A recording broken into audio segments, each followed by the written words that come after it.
It's an amazing honour, I think, to be able to lead a Manchester United team. I don't even think it's in my wildest dreams that was something that could potentially happen. I think even thinking about playing for the club and stuff like that, but to lead out a team is an amazing honour and something I'm really proud to do. Not in the circumstances I expected it to happen, so that obviously is something that doesn't sit quite easy with me, but I've just to think of I've got a job to do and I've got to lead the team tomorrow and think of the great honour and pride in doing that. What conversations have you had with Jason Wilcox, Omar Barada, about how long you could be in charge for and maybe what that looks like going forward? Yeah, so I've had conversation and the focus was on this game, and then we'll speak after the game. So it all happened very quickly on Monday morning. I had a game to prepare and a quick turnaround, training session to organise, speak to the players. So the focus has been, because of the quick turnaround from the Leeds game, the focus has been on the Burnley match, and then we'll speak after the game, because I think it's important that we give the Burnley match the respect and focus it needs to prepare the team in such a short space of time. Thank you. Hi Darren. Obviously the natural question people will be asking is, do you want to stay on beyond? Obviously you've done so many jobs at this club. Dan's mentioned the affinities you have to. Would you like to try and earn the manager's job full time?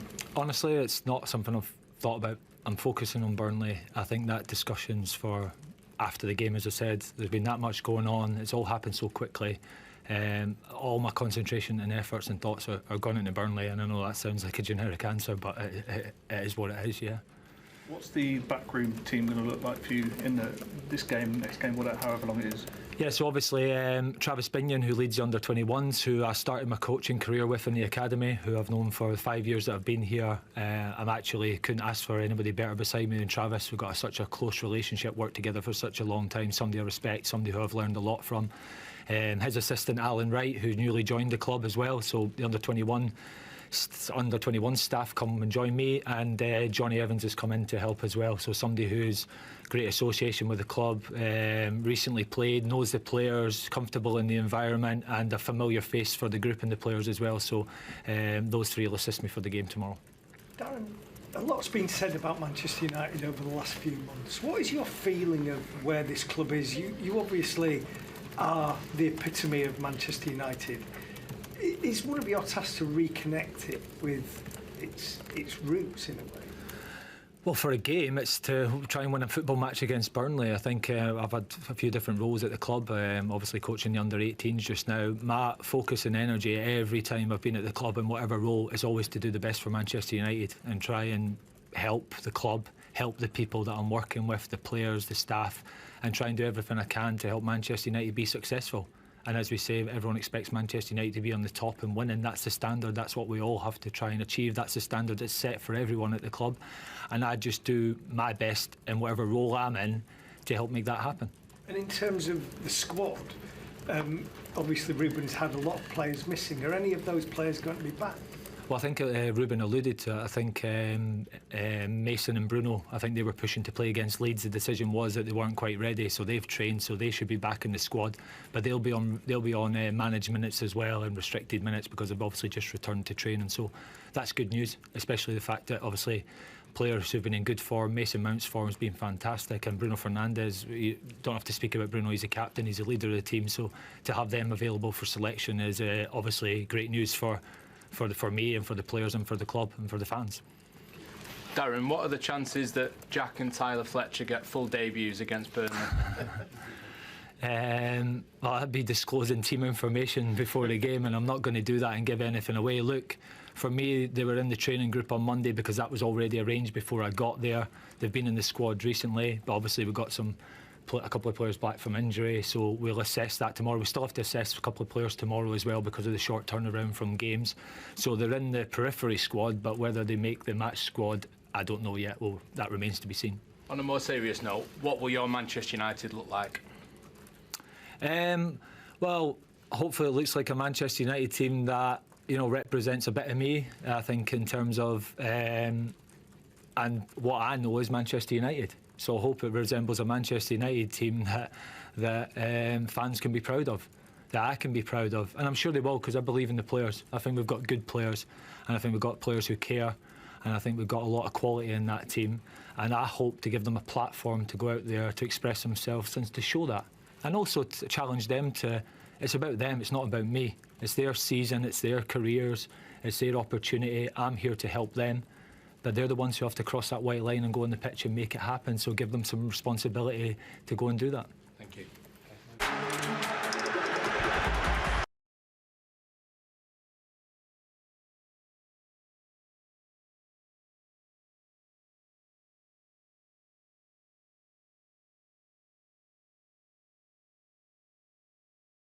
Disclose team news, but is it safe to say that we'll see a back four at Turf Moor? Well, we don't know yet. I can't disclose that. I think when you talk about the under-18s teams, that's a style and a system that the club thinks is best for developing players. So I think it's a system that we use. I think it's something that's come in terms of how we set up in midfield, how we set up with defenders. So I think for developing players, it's a really, really good formation and system. And at under-18s, it's about development. So I think that's the important thing for us is when I'm leading the under-18s, trying to develop players. So you're picking teams, you're experimenting, you're doing different things, you're challenging them, you're playing young players. So of course you try and win every football game, but fundamentally we're trying to develop players, and that formation definitely suits that. So that's a club formation that we use, and it's a formation that I've been used to playing for a long time as well. Sorry. Hi, Darren. You said it doesn't sit easy with you, the circumstances taking over, which is entirely understandable. Did you speak to Ruben before he left yesterday morning? I didn't have the chance. I've reached out to him. I've not managed to make contact yet, but that's understandable. He's obviously got a lot on his mind, and I've been really busy, so I've not had the chance to. I'd love to, because I had a good relationship with Ruben. He was great with me. He was very welcoming to me and to his staff at the end of last season. In terms of being the under-18s coach, in terms of small communication I've had this year because I've been on another side of the building, always good interactions. And ultimately he's the manager who gave my son his debut as well. So as a father, I've got a lot to thank him for, and Tyler, although the boys have gone and earned that themselves, he was the manager that did that. So I've got a good relationship with Ruben, so I'm disappointed and obviously for him. But what's happened, and I'm here to sort of try and help the club, and we have to move on quickly. And as I said before, everything I do is with the best interests of the club, and that's why all my focus, is energy, is going into Burnley. And I know it's an inevitable question. I think I'll ask Ruben as well. Have you spoken to Sir Alex since you got the role? I have. I don't like to make any major decisions or things without speaking to Sir Alex, and that's something I've done since I've been at the club and since I've left the club. And everything I do, I've got a really good relationship with Sir Alex, so it's probably the first person that phoned actually, so I wanted to speak to him first. And ultimately to get his blessing, to be perfectly honest with you. I think he deserves that respect. I wanted to run it by him what he thought, and he was supportive of it, and he echoed my thoughts, which I've always said. It's your job to do the best for Manchester United. When you're an employee of the club, it's your job to do your best for Manchester United. And it's something that, it's amazing when he says something that I try and live and believe every day. So it was comforting for me for him to say that. Thank you. Jamie. Darren, you were obviously a big player here, lots of success. You've been here 4 or 5 years, done all these roles. In your experience sort of being at United, how much do you think outside scrutiny from people like us, former players, some of your teammates, the whole sort of circus, if you like, how much is that? This is my favourite dentist hack to clean my retainer. If you wear a retainer every night like I do, you know how hard it is to keep it truly fresh and clean, safe. Effect can be a factor for players that you're in your squad now and sort of team performance. Do you think it matters? Do you think it has an effect? Is it sort of part of dealing with being a United player? I think it has an effect because it's part of dealing with being a Manchester United player. I can only reflect on my experience as a player, and it was there when I was a player. I was a young player. I had to come into the team in a season where we finished second and it's the end of the world. And, I've experienced that. What I look back on is, and where I'm very lucky, we had Sir Alex, we had Roy Keane, we had the experience around players around us who protected us and helped us. And fundamentally that's not the case anymore, because there never will be another Sir Alex. So it is difficult, but it's the same in every club. But Manchester United is the biggest club in the world, so that scrutiny, expectation, standard is there, and it's something that you have to deal with. You have to learn to deal with. You have to get help in to deal with. Some people it happens naturally. Some people have to take time to get used to it. And slowly but surely you try and have to deal with that constantly. I think it's life of a footballer. It's a modern day world, and it's something that the players have to learn to deal with. And they will. And sometimes it takes time, and sometimes some people can't, and that's just life, and that's just the way it is. So my thing is, it's there. learn to deal with it, find a way, however Darren best suits you, Fletcher. and Part embrace the two challenge of being at the Manchester United. Be excited by it, pre-match press but recognise that people. there is a lot of scrutiny and a lot of pressure and a lot of noise. Just listening to what he has to say. Just on that, Darren, it was something Ruben's mentioned a few times here about the noise, and especially from pundits or teammates of yours. You mentioned it again on Sunday about suggesting kind of what Gary Neville says influences decisions. How difficult is it for this club to get back on its feet when that sort of thing's happening on a daily basis? Do you either need bigger characters within the club, within the dressing room, or do you need some of those ex-players to kind of understand the situation and maybe go a bit easier on the club and the team? No, you can't ask them to go easier because they're passionate guys, and I think they're a right to their opinion, and they're really good. They're engaging. They're good to listen to. I enjoy listening to them. You know, I had years of listening to them in the dressing room, and I used to sit and I used to listen to them. I used to take it all in. But I think it's. Sorry, what was the first part of the question? I've got off track there. It's obviously a bigger thing now. There's more of these pundits about. You can't miss it on social media. How difficult is it for everyone at the club, not just the dressing room, but executives, coaches as well, to ignore it? Well, it's difficult, but you have to. I think it's winning football games is important. Winning football games, winning trophies, going on a journey. That's life. That's football, especially here. It's about winning. People want to win football games. People want to be entertained. People have a standard at what Manchester United is and what Manchester United expects.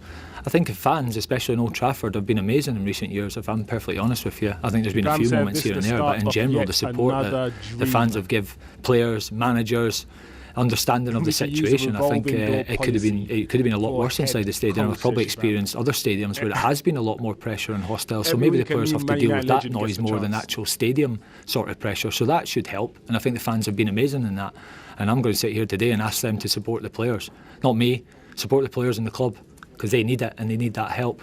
Outside noise, ex-players, it's difficult to deal with. It's not easy because those players have won everything. They've got success behind them. They've got trophies. So it's hard to criticise them back because they've got their medals on the table. So it's really, really difficult. But again, that's what it is being a Manchester United player. Get your head around it. Learn how you're going to deal with it. And embrace the challenge. Van Nistelrooy. What's the sort of mood? I count 5 ex-Man United players that have managed the football club. How many do you guys count? I count 5. Are you guys good now? Should we come off this the press conference reaction now? Are you guys good? Have you? Yeah, I think you guys. TK says mute Darren, so TK's had enough. Mute Darren. All right, guys. I count 5. Let's go through them. Van Nistelrooy, Fletcher now. Van Nistelrooy before for like a couple. We had Carrick, I think, for like a few games. We've had obviously Ole Gunnar Solskjaer. That's 4, and Giggs. I think Giggs managed United after Mourinho for like a few games after Mourinho got fired. Can I say that if I'm making it up? So I feel like 5 ex-Man United players have been Man United managers. I beg you guys, let me know if I'm wrong about that, because that's actually quite what Shivam said about revolving door and how having Man United legends manage the club. As funny as that is, it got me thinking. Hold on a second.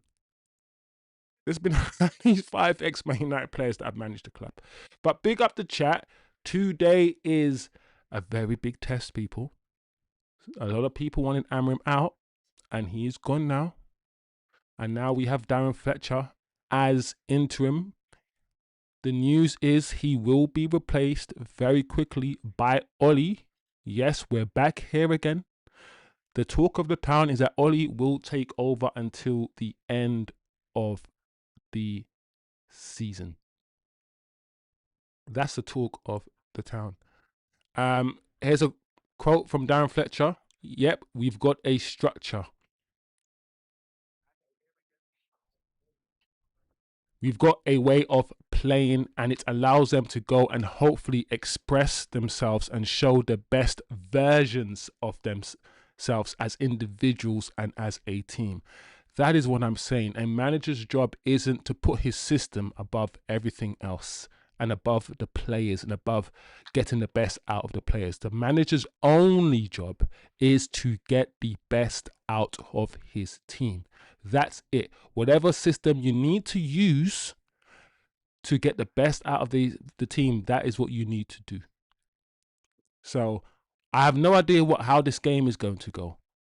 None at all, guys. But I hope, as I do every single match, and I'm sure every single United fan does, I hope we win. I hope we win. Big up Sausage Express as well in the building. It's going to be a big test. It's going to be a big test for Man United and for the players. What's TK saying? Let's hire 12 head coaches so we can sack one a month. I applied just like Sausage Express did. My interview is this Friday morning. TK, do you know what I keep thinking about? Something I said last time, right?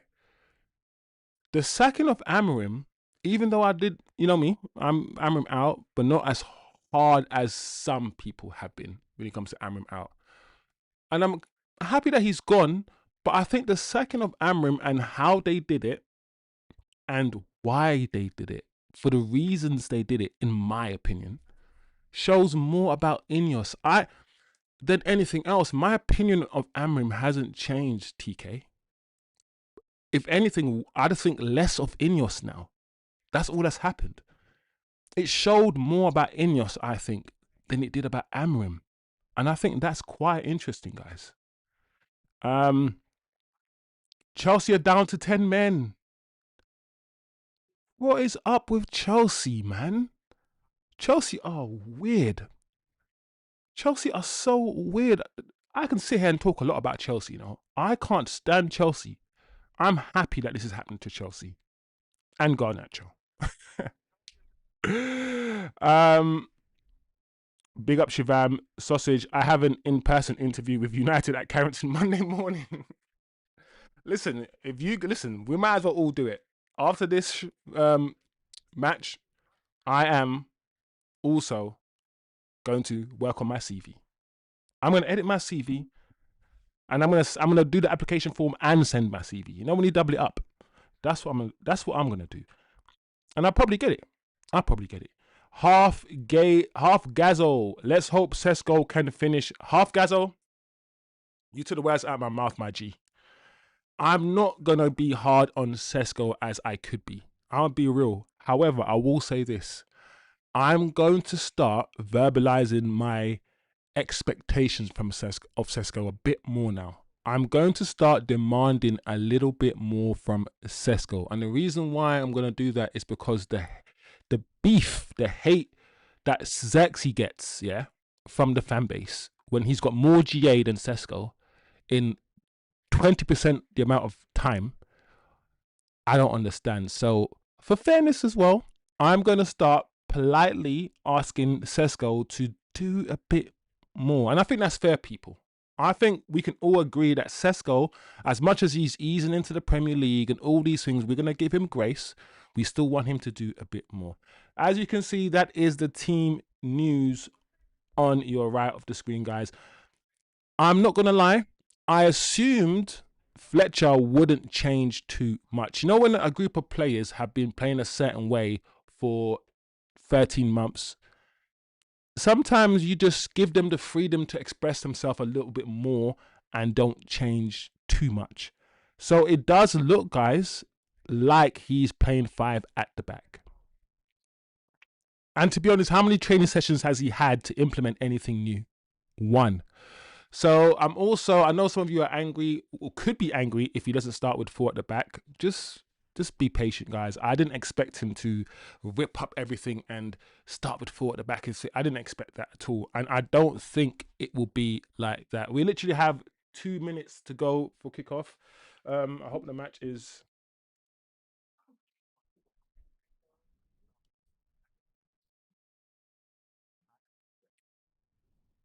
cool.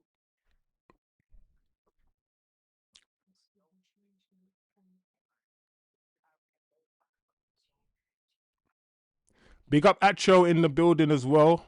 Big up Acho in the building. Yeah. Listen, I'm not gonna lie. Today I want to just lower my expectations a little bit. I know everyone feels free of the shackles of Amorim, but I don't know what to expect. I have no idea what to expect. I'm not going to come on here and be like, yeah, we're going to do this and we're going to see this and all these things. Guys, I don't know. So I'm just going to manage my expectations today, guys. Literally. We should win. I say the word should. But I don't know about this team, guys. TK says, Darren, Ollie, Rude, Rangnick, Jose, Van Gaal. Let's go back up the order. Why not at this freaking point? Shivam says, Turks, please behave. I have an interview to be the manager, not coach. Oh yeah. Oh yeah, it's the head coach. We're all going for the head coach role. The manager role doesn't exist anymore. Ten Hag was the last manager that we had at this club. Acho says 3 point collectors today. I ain't gonna lie, Acho, you've been hella confident, bro. You have been confident. So give me some of your confidence, man. I want to feel your optimism. Because right now, I'm just like, So we got Bruno. Hold on a second. Casemiro, Ugarte, and Bruno. Cunha and Sesko.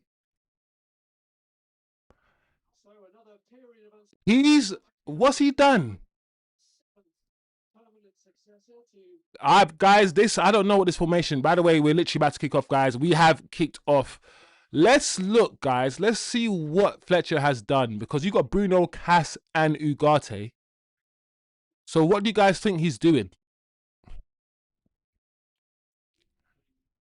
Is Bruno in the right 10? Bruno right 10. Cunha left 10. Sesko up front. And then Casemiro and Ugarte double pivot in the middle. With Dallo and Dorgu as wing backs. That's what I assume. That is what I assume. So let's see how we line up. So we got Sesko, Dorgu on the left, Cunha. I have no idea. So Dorgu's on the left. Cunha's on the right.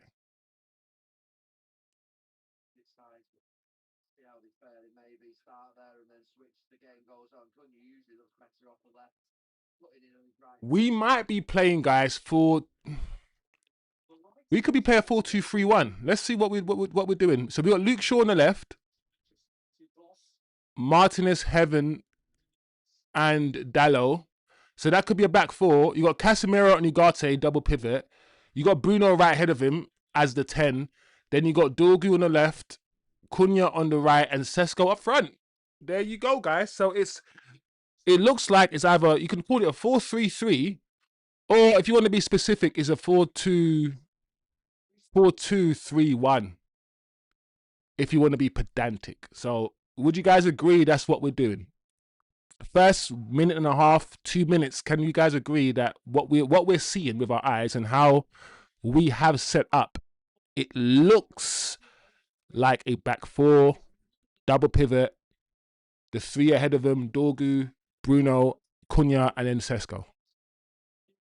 That's what it looks like, guys.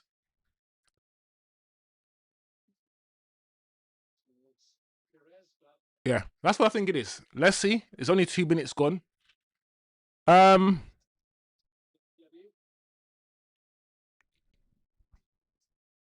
Gazzo says 100. We're going to win today. TK says, if we weren't sixth, the Ruby sacking would have been easier to swallow. I hear that. I understand that. Because Ruby will complain and say, at the end of the day, I picked this team up 4 points off top 4, and I left this team 4 points off top 4, and I'm sixth. So I hear that, TK. I hear that. I hear that.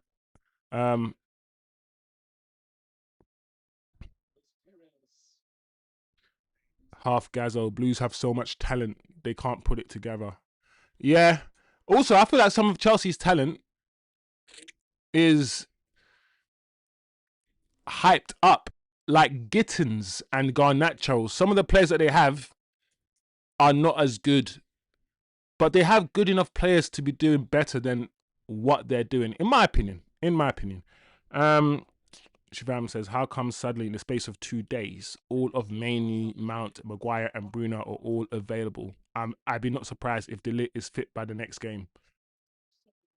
Yeah, Shivam, that's either conspiracy theory or maybe it's just luck. Because don't forget, Ruben Amorim, over the last press conference, he said Bruno is close to returning. He did say Bruno and Mount will return the next game. So, and Kobe. So, to be honest, Shivam, in the interview last week, the manager did say that 3 players will be back. So, I think this was always going to happen. You know them ones. You know them ones. That's nice little clip cross from Dorgu. Not bad, not bad. You see what we do? Yeah. That's not good. It's not a good pass at all.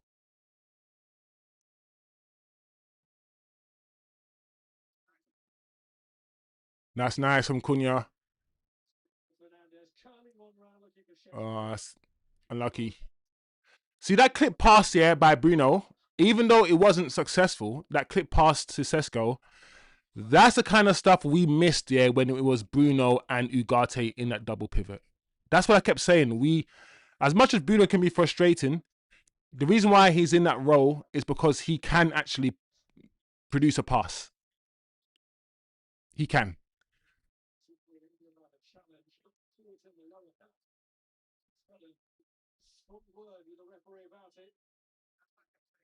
TK says Sesko scores today. I hope so, TK. I really hope so. Where's the midfield here? Where's the midfield? I don't understand. That was not good at all. 5 minutes on the clock, people. Look how much space Hannibal had in the middle there. Where was our midfield? That's crazy. Atro says, of course, Bruno starts.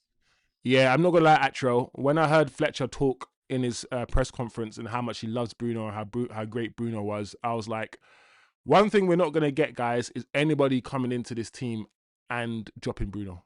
I don't think that happens with anybody, with any manager.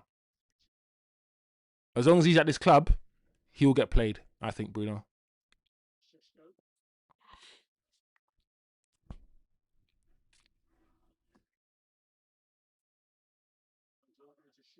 This is nice.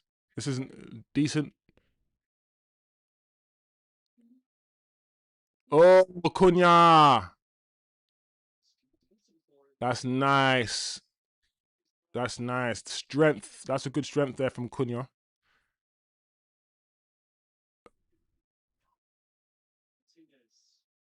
Nice. Good. Oh, Sesko, bro. This is what I'm saying. Nice. This is good. Oh, Cass. Cass, relax, bro.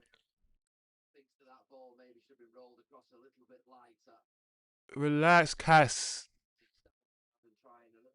But why, when Dalot had the ball there and passed it to Cunha, why wasn't Cunha going for the overlap? You know when Dalot just had the ball there and you have to pass it back to Cunha? Dalot was waiting for Cunha to make the overlapping run. Cunha just stood back. That was a bit frustrating for me, but all right, decent little passages of play, cute little passing. It's all right. It's okay, you know.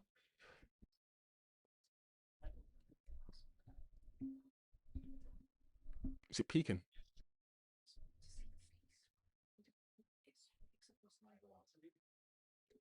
Ugarte on the ball there. Sure. All right, sure. Now you're playing left back and not wing back, sure. I still want you to bum up and down, Luke. My issue with Luke playing left back is his passiveness. His passiveness.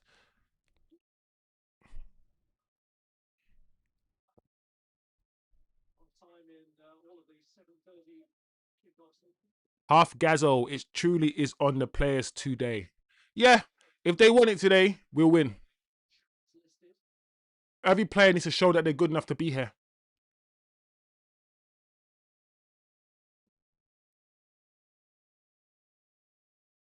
Look at Cunha there. Cunha just dropping into the middle. Try to fizz it into Sesko. Intercepted. Burnley now on a counter-attack on the left-hand side. Hannibal.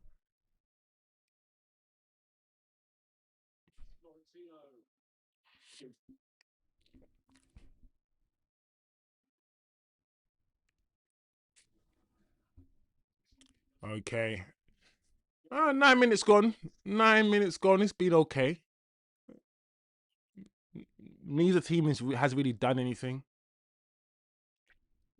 Sausage Express in the building. That's nice, Dorgu. All right, let's see what you can do. Take your time, Dorgu. Don't rush it. Don't panic. You're always too frantic on the ball, Dogs. Give it back to Dogs. Nice. Finish, Dogs. Oh, that touch. Unlucky, though. Sesko, that's smart. That's smart play. Sesko, I like that little back heel, bro.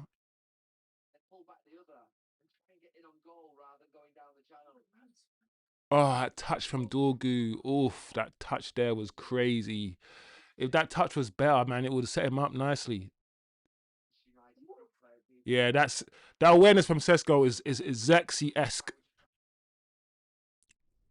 I like that. I like that. Let's go, Sesko. Let's go, Sesko. Whiz up, you know. Big up sausage. Big up sausage, bro. Riz, big up to your channel, brother. Other United channels are going insane about this sacking. Your channel is level-headed, mellow. Me likes. Big up sausage. Bro, I don't get why people again, like, it was coming. It was coming. It's like, I get why people want him to stay. But if you do not understand why he got sacked, I mean, the actual reason why he got sacked, yeah, that's to be spoken about. But if you, after everything that you have seen, don't understand why, you can disagree and think that he shouldn't be sacked, but at least understand that he's the worst manager we've ever had. At least statistically and factually, in terms of results. And that is enough to get the sacking. That's it. We've been there before, guys, so many times, and I get it. The unknown is scary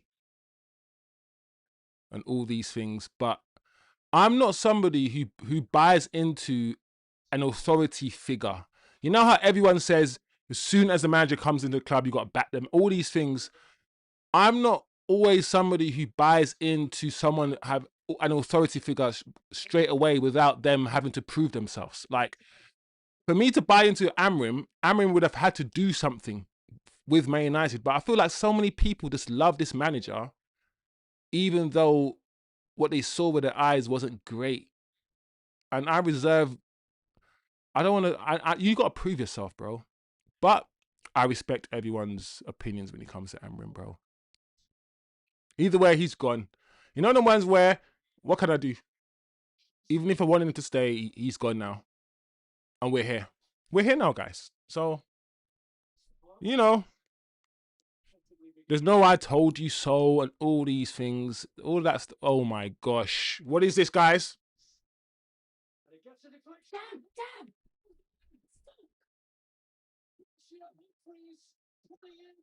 Surely just a hopeful cross, but the kindness of the deflection means that it's a goal for Burnley, and it's heaven sent because it was aid in heaven that it came off. But a stick position going on back there, but Burnley had some bright play. Shakes his head, Darren Fletcher. He's seen down that side. I think when he looks at it a little bit closer. I can't believe, why wasn't this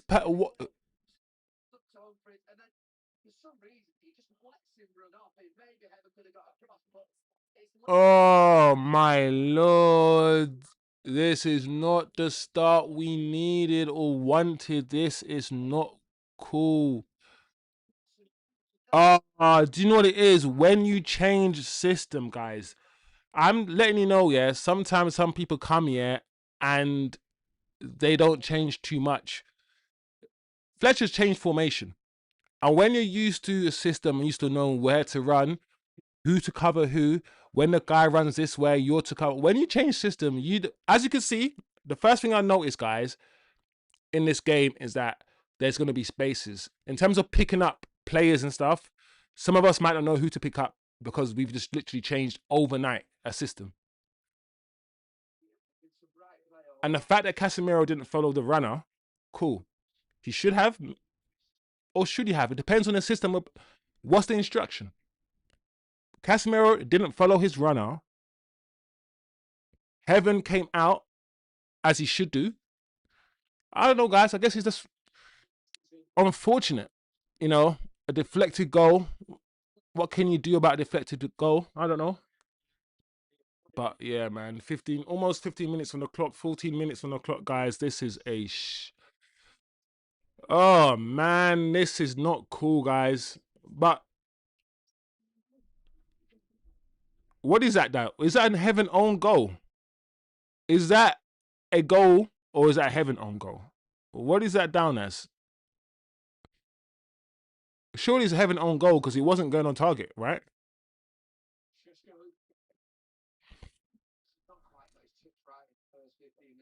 TK said Dallow's the weak link.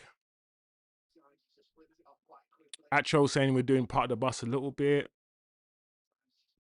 The white kits look cool, man. I don't mind the white kits as well, TK. Oh, man. Tim, I just read your message, bro. I just read your chat that says this might be a 1-0 win. 1-0 win to flipping Burnley. Oh, guys, this is not the start we wanted. This is not the start Fletcher wanted at all, guys. Lucky for us, we've got flipping. It's only 15 minutes gone, but we need to get our heads in the game, guys. We need to get our heads in the game, guys. Go on, go Dorgu! Ah, man. Dorgu's not an attacker, bro. Oh, man. Oh. We need to be better, man. Take some shots.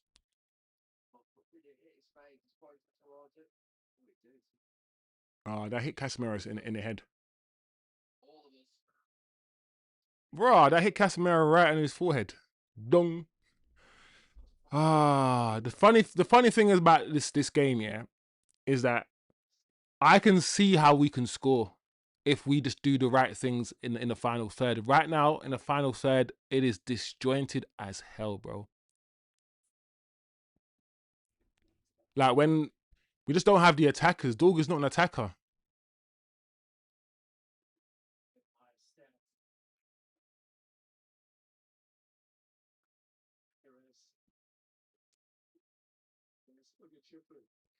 And also Bruno, I'm watching Bruno at the moment, right?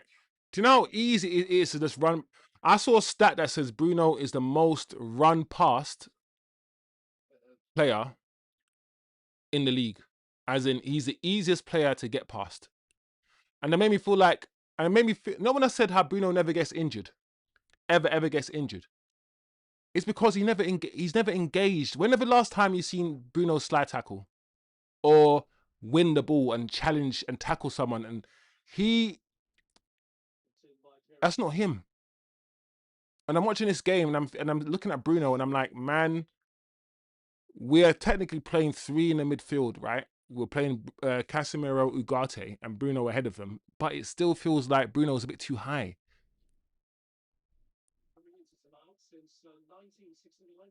I still feel like Bruno needs to get closer. I don't know. I've never, like, I know Bruno, a lot of you guys like him in the 10, right? But because Bruno can't play with his back to goal, and he can't dribble, and he can't drop a shoulder, he's not a 10 to me. He's a number 8. And his positional discipline or indiscipline will always hurt us. Oh, it's just so unlucky, bro. I'm looking at Can we blame the goalkeeper? No, there's no way the goalkeeper can get back. It's not even the goalkeeper. I'm not gonna lie. Sometimes some things happen, yeah, and there's no one to blame because Heaven did his job. Heaven went out there as quickly as he could, tried to close it down, and the ball just came off him. So it's like, what could he do? What could Heaven do? I don't know, guys. I don't know, guys. Oh, but we got time, guys. We got time. We got time. You know, just keep moving the ball. Keep moving it. Keep moving it. Nice. Quick. One touch. Shaw. Shaw, I want you wide, Shaw. I don't know why Shaw is so narrow. Shaw, make the pitch wide. Please, I beg you. Come towards the touchline, Shaw. I guess right now we're building up with the back three. So we've got the back three build up right now with Heaven, Shaw, and Martinez.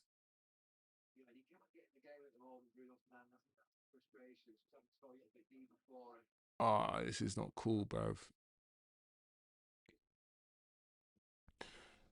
We need to play faster. Yeah. The tempo's too slow, Atro. That's what I'm saying. If we can make 2 touches, let's go. And again, Dogu. Nice. Oh, Sesko. Oh. Cohesion. Understanding. Much better. That's much better. Cass, lay off to Shaw. Dogu. Oh, dogs. What are you going to do? Oh, Cass. Oh, at the moment, right now, guys, we've always had issues with cohesion anyway. We've never looked like a comfortable team that knows where we are, that has the best positional awareness. A lot of it is just off the cuff stuff. But today, we definitely look like we're strangers almost.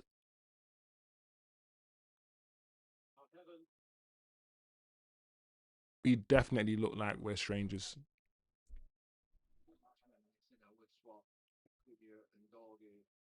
How is Semenyo allowed to play when his medical is tomorrow at City?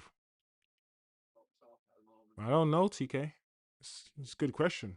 I never knew his medical was tomorrow, Semenyo. I don't know.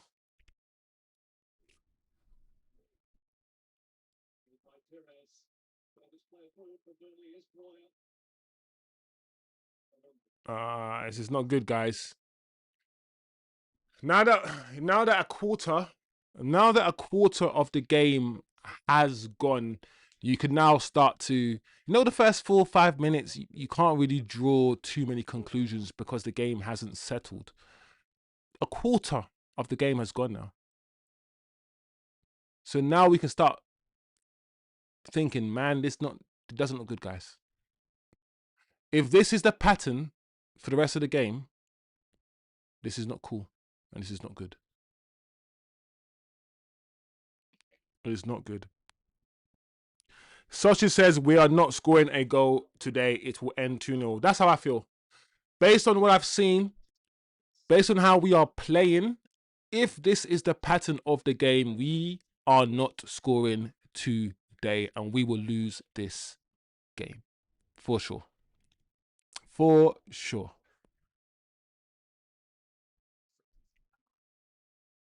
Shivam says United DNA kicking in. Cass is walking in the park, can't run anymore, and Dallo just doesn't know how to defend. Yeah. It doesn't look good. It doesn't look good at all. We just need... Look at Cunha there! Ball to Cunha through the middle! Oh, man. Ugarte needs to be braver on the ball. Unlucky Sesko. Unlucky Bruno. That's better. That ball in from Bruno. I knew Ugarte was going to pass the ball 5 yards to Bruno and Bruno was the one to have to do the difficult pass. Bro, I'm like, Ugarte. Cunha was running through. Play him through, Ugarte, bro. Be brave. trust your maybe not. Maybe actually pass the ball to Bruno and let Bruno make the difficult passes. And you do the running. You just run, tackle. Run, tackle, and pass the ball 5 yards. Maybe actually do that. I don't know. But it's just frustrating when someone like Ugarte has the ball and there's a pass on. And the pass is a bit difficult, but he's not going to do it. He's not going to go for it because he doesn't have the faith in his ability. Oh, my Lord, Ugarte. Advantage for Burnley. This is Edwards.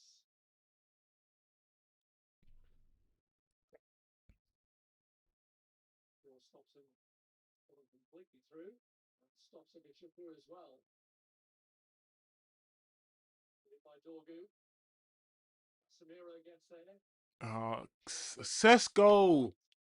Sometimes, just sometimes, Sesko has quick feet sometimes. But every now and again, Sesko just can't sort his feet out. Every now and again, he goes from Berbatov, who's tall but has beautiful feet, to flipping Lukaku. Every now and again, the Lukaku comes out of Sesko. And I'm like, bro, keep that Lukaku inside, Sesko. I don't want to see that Lukaku. Control the ball, have your nice feet, and try to find a man, bro.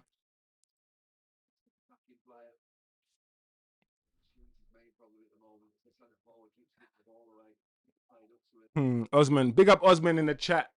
I said Amrim out. Oh wait, Fletcher out. Fletcher out, man. Darren Fletcher out. Get Fletcher out.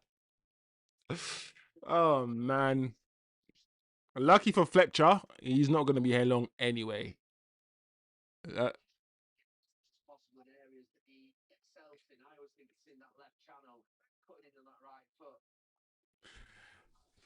Osman says, jokes aside, this was a fluky goal. When it rains, it pours.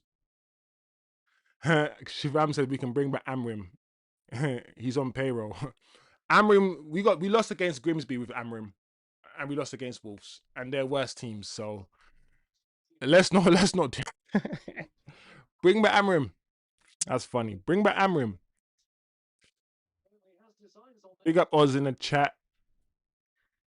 Yeah, it was a good one from Ugarte. But I wish he just... There we go, Bruno. Oh! What a goal line clearance. That was 1-1. What? All right, we're getting closer. That's very cute. Very smart from Bruno. Oh, great defending. I thought that was going in. Oof. Yeah, that's good. That's good defending there. All right, let's go. Corner kick, boys. You know what this league is about, guys. Set pieces. Let's do it.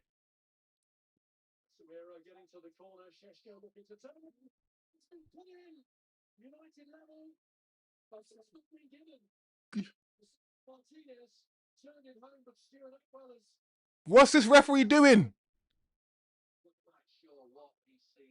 What's the referee seeing? A ghost. The second coming of the Messiah. What's happened to this referee? Oh man, this ref.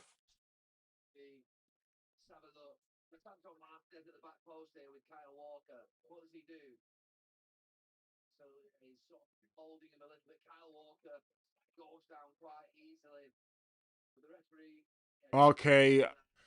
What's Martinez doing, bro? Okay.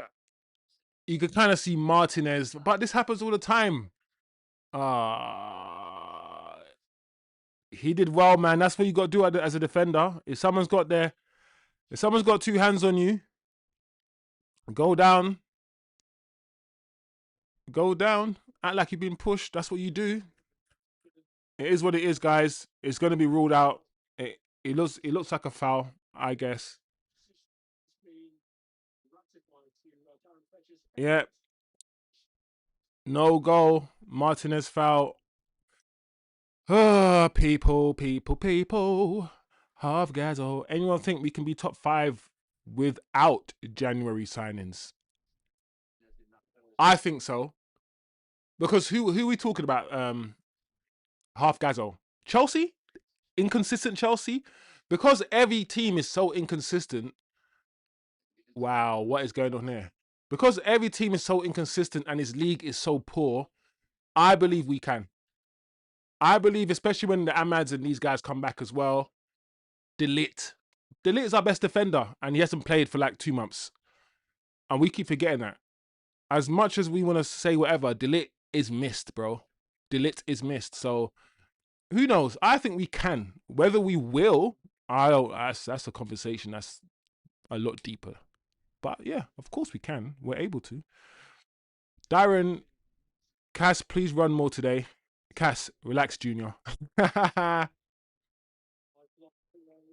Oh, man. Man City beating Brighton 1-0. I mean, Man City have to win. They have to keep the pressure on Arsenal. Bournemouth beating Tottenham 2-1.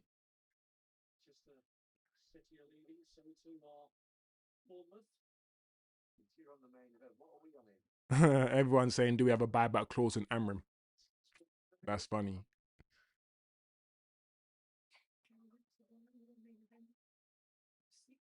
Oh. That's funny. Here we go. Counter. What we going to do here? Where's the runs? Who's making the runs? It's just...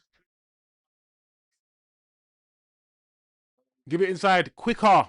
Move the ball. Cunha! There we go. Oh, man. Come on, guys, man. Oh, who's in the box?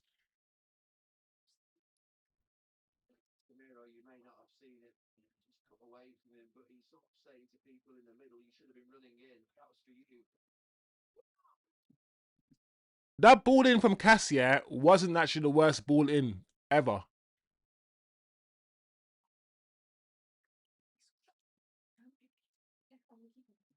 What are you talking about? What are you distracting me from? It wasn't the worst ball in from Casemiro. If we had strikers or people in the box. Half an hour gone, guys. I don't think the game's over. We've shown that we can score. We literally scored, even though it was, ruled out. So, no, heads up. Keep the faith, as they say.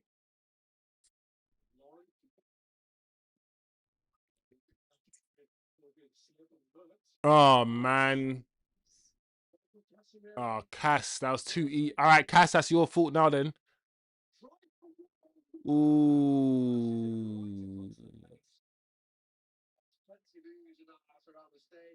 Oh, bro, I ain't gonna lie, yeah. The way that this guy skipped past Casemiro just now, bro. Oh, man, why did he rush in like that, Cass? Oh, that was crazy. Why was Casemiro running in like that? Bro, Uncle Cass. Chill out, bro. Think about Casemiro today in his performance, yeah, in his first half an hour. It's like he's done some good shit, but he's also done some crap shit. Like Bruno. Bruno today has been annoying. But Bruno, yeah, we need to keep Bruno on the field because if we don't play Bruno, we've got no midfielders that pass the ball forward, bro. Without Bruno, which central midfielder? I mean, I guess Kobe's on the bench. But Kobe, yeah, mainly is all about dribbling and short passing and intricate play. Kobe Mainoo is not about 40-yard, 30-yard. That's not Kobe Mainoo's game. So, Cass, I beg you, bro. I beg you. If your legs are gone, yeah, which means don't be rushing in like that so people can just easily skip past you. I would prefer you sit back, drop and screen. I would prefer you drop and screen in front of the midfield rather than try to engage and get skip past and that's it.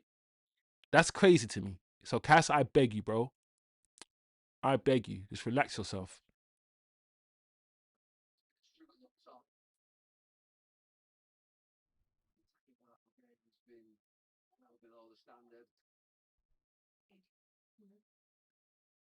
Atro says take Bruno off. Dead food. Half Gazzo says Mainu for Cass. Anyone? Mainu for Cass second half? I can see that. I can see that.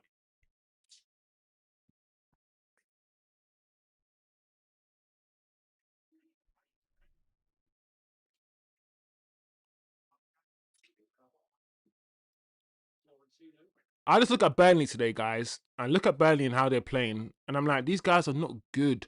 If we were just half decent,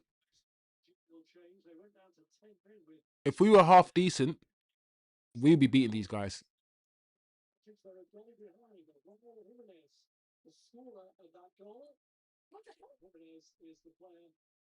Atro said we've been robbed.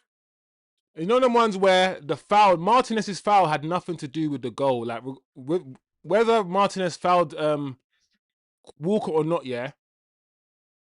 Like it had nothing to do with the goal. Like Martinez, why did he need to foul, bro? Luke Shaw, you're too narrow. I kept saying this to Luke Shaw.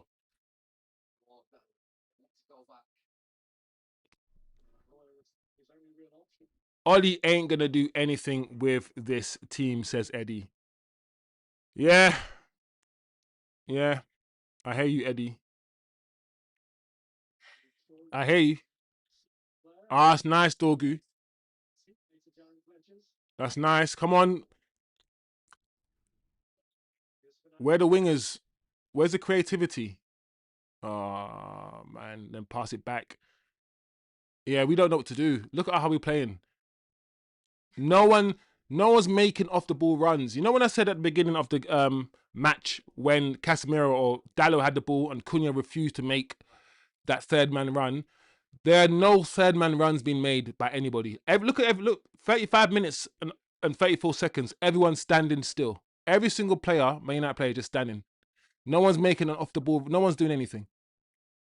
We're so static, yeah, in possession.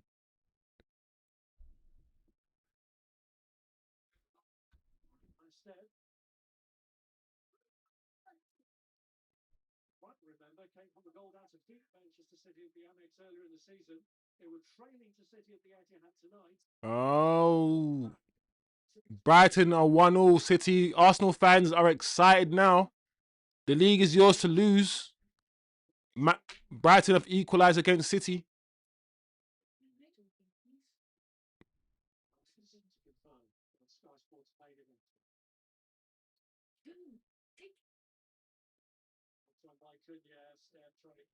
Oh, this game is getting dusty, guys. The longer this game goes, yeah, the more boring it is also becoming.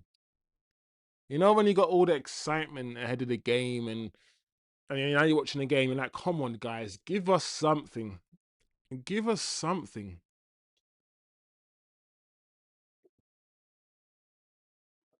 I don't like this fact Shaw is so narrow. Is it, guys? Please answer this question to me. Shaw's playing left back, yeah? This guy has not seen the touchline since the game has started, bro. He's not seen it. He's so... Bruno, get it in! Oh, Dorgu, quicker to the ball. Why did he take so long to get to the ball? You should go to the ball quicker and just fizz the ball across, bro. Fucking hell, man. Hurry up. You guys are starting to piss me off now.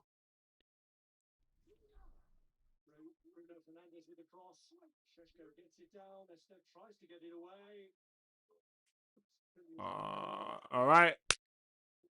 That was not bad, putting a bit of pressure onto Burnley. I feel like the goal is coming, guys. I feel like the goal is coming.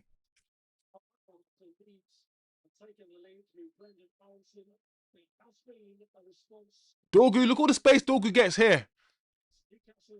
Oh my gosh, it went across the whole box. Nobody. Newcastle just scored or just equalised against Leeds 1-1.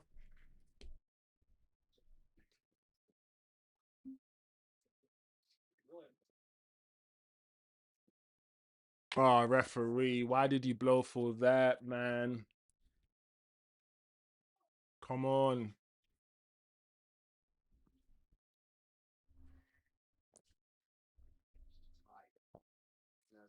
Big up Eddie in the chat. Oh my, Acho says, I need better attacking players. Run me Xerxes and Kobe. That's the thing, man. I hope he's not afraid. No, Gary Neville, it's not quite deep at all. I hope, because if Bruno's playing in his favourite position right now, and everyone keeps saying he's a 10 and playing in a 10, I've the 3 years that we've allowed Bruno to do whatever he wants to do and to play wherever he wants and run wherever he wants with no positional discipline and let him have a free reign is the reason why we... Well, no, let me rephrase. It isn't the reason why. There's 100 million reasons why we're in a position and it's not Bruno's fault. Let me not do that because that's silly. But let's just say I have not always enjoyed that. I've not always enjoyed Bruno in that 10 position. I would take Casemiro off or take somebody off, put maybe Bruno back in a double pivot, even though a lot of us don't like that and a lot of you guys don't like that. Maybe put Cunha in a 10 and then put like Kobe or Xerxes in I don't know, do something, make an attacking change.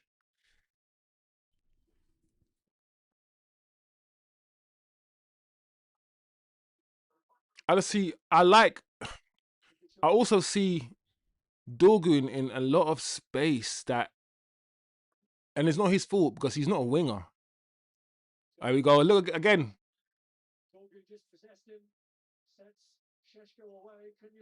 Oh, Sesko, bro. That is so poor.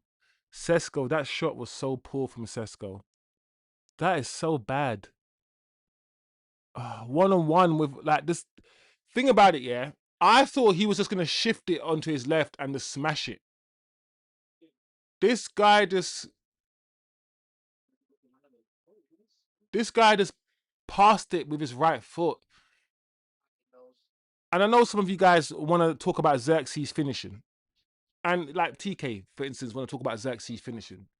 I'm letting you know, TK, I don't know Sesko. That volley that Xerxes scored against Crystal Palace when he swiveled and he smacked it into the bottom corner. I don't know if Sesko's scoring that. I don't know. I don't know. Like, whenever I see Sesko shoot, I'm never impressed. Ever impressed in his heading, in his shooting, anything. Oh, unlucky heaven. I like it. Let's go. Let's move the ball quicker. Sure, man. I want you. Why is Shaw, yeah? Think about Shaw. I think Shaw's confused. I think what's happened, yeah, is that Shaw is just tapped into the left centre-back role where he plays narrow.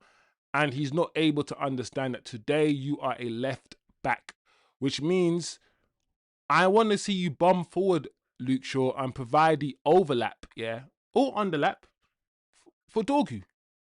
And Luke Shaw this is why I don't like Luke Shaw. What Luke Shaw's doing now is the reason why I don't want to see him at left back. He doesn't want to bomb forward. He doesn't want to make runs forward. He wants to just stay there in the fence and not do anything. The laziest of the laziest, bro.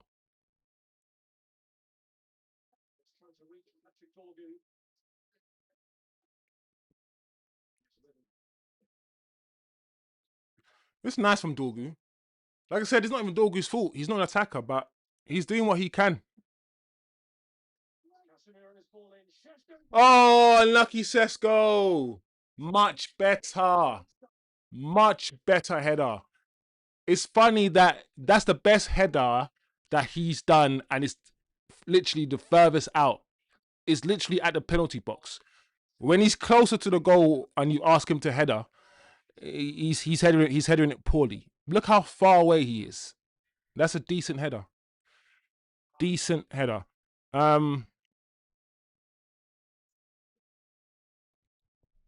There we go. Corner to Man United. Let's go, guys. Bring it in again. Another corner to Man United.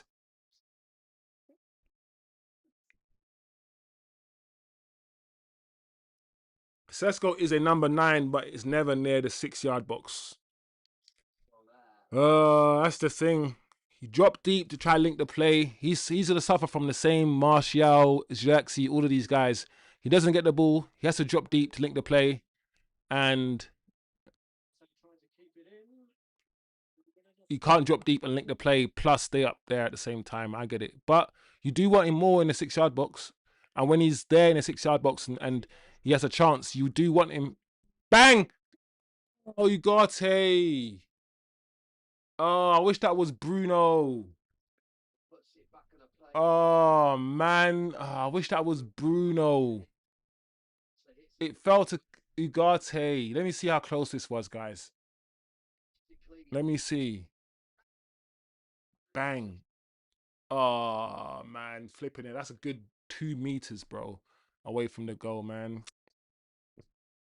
Oh, people. No bounce, said Eddie. There's no bounce, man. Where's a new managerial bounce? Where is this? We didn't get one with Amarim, and we ain't got one right now. I feel like we're the only club that have got 2 new managers over the last year or year and a bit, and got no new manager bounce. Oh my lord.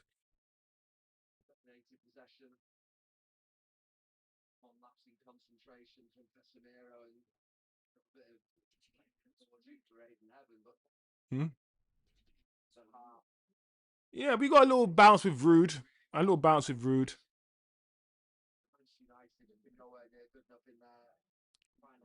It's just that we've had most of the ball, as you know, but we just.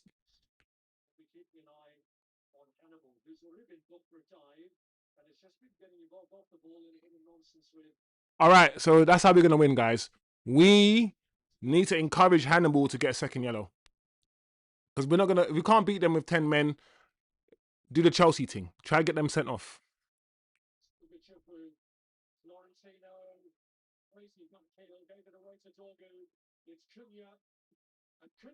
Unlucky Cunha. Unlucky.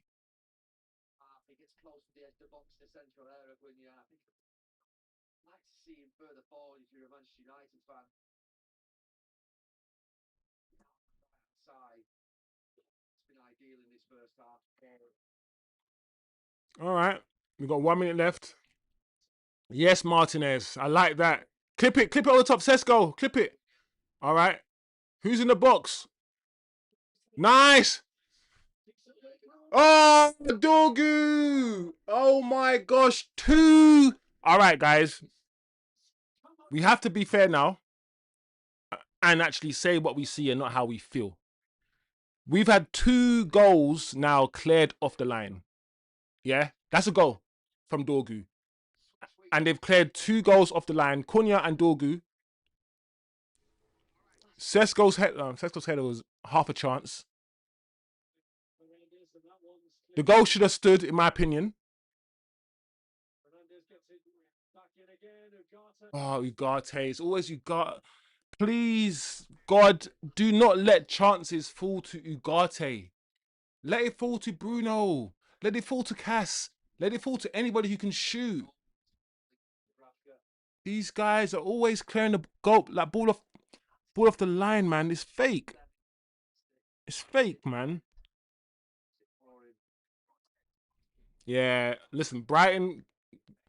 Because Arsenal, 6 points, 7 points clear now? Or something. And if Man City felt, this could be it. If Man City do not beat Brighton at home, half-time, guys, if Man City do not beat Brighton at home, listen, I don't know. Because Arsenal are looking strong. There we go, guys. 1-0. Burnley, who are another club that could potentially get relegated, are beating Manchester United 1-0. Listen, what we've seen today is a team that doesn't really know what's going on. They try to learn something new. They've only had 1 training session with a new manager. The new manager, Fletcher, has set us up differently to Amram. So these guys have been playing a 3-4-2-1 system for 13 months, and then in 1 training session we need to go back to 4-3-3. or 4-2-3-1, which is Ollie's formation. 4-2-3-1 is a formation Ole Gunnar Solskjaer used. So Fletcher is probably just getting them ready for Ollie ball, right? This is him getting everybody ready for Ollie ball. And with one training session, you can tell these guys, they ain't got it. We don't have the wingers. We're playing with Cunha and Dorgu on the wings in a 4-2-3-1 formation, and neither of them are really wingers. Sesko is having an up and down game. There's chances for him. There's times where he should be doing better and he's just not. But at the same time, you can see that he's growing into the game. I need more from Sesko. We need more from Benjamin Sesko. This is one of those games where it could be Sesko doing something to score a goal. I want him to score an individual goal, an individual brilliant goal. Not a tap-in. I want Sesko just to get the ball and smack it into the bottom corner. That's what we need, and he would have silenced so many people. Notice some of the goals that we saw him score at Leipzig with his right foot, 20 yards, top corner. Those sort of shots. Where are those shots? Where are those kind of shots that we saw him do at Leipzig when he was just packing the ball? No, we thought Sesko, shot power, we thought it was going to be crazy. We thought his shot power was going to be insane. And then I got told that Zexi had a harder shot than him. Then I'm like, but Zexi's supposed to be someone who can't shoot very hard. So I don't know. We need more from Sesko. Bruno is finally getting to play in his favoured 10. He's been crying for years. He's been crying for a whole year. He's been doing press conferences and interviews saying that I'm not a double pivot player. I like freedom. I want to take risks. All the little interviews all the little side digs, the little interviews, all these things he's been saying. He's now playing in his position again. No responsibility, Bruno. You do not have to run back. Well, you do actually have responsibilities. But when Bruno plays in this more advanced role, he's just free to just run wherever he wants to run, do what he wants to do. The whole team plays through him. It centers him. He doesn't have any defensive responsibilities. It's bliss for him. But it's difficult because while at the same time, I feel like without Bruno, we wouldn't have created some of the chances we created. Bruno's inventfulness and creativity and ability to play certain passes that Ugarte and Casemiro can't play has made us create some chances.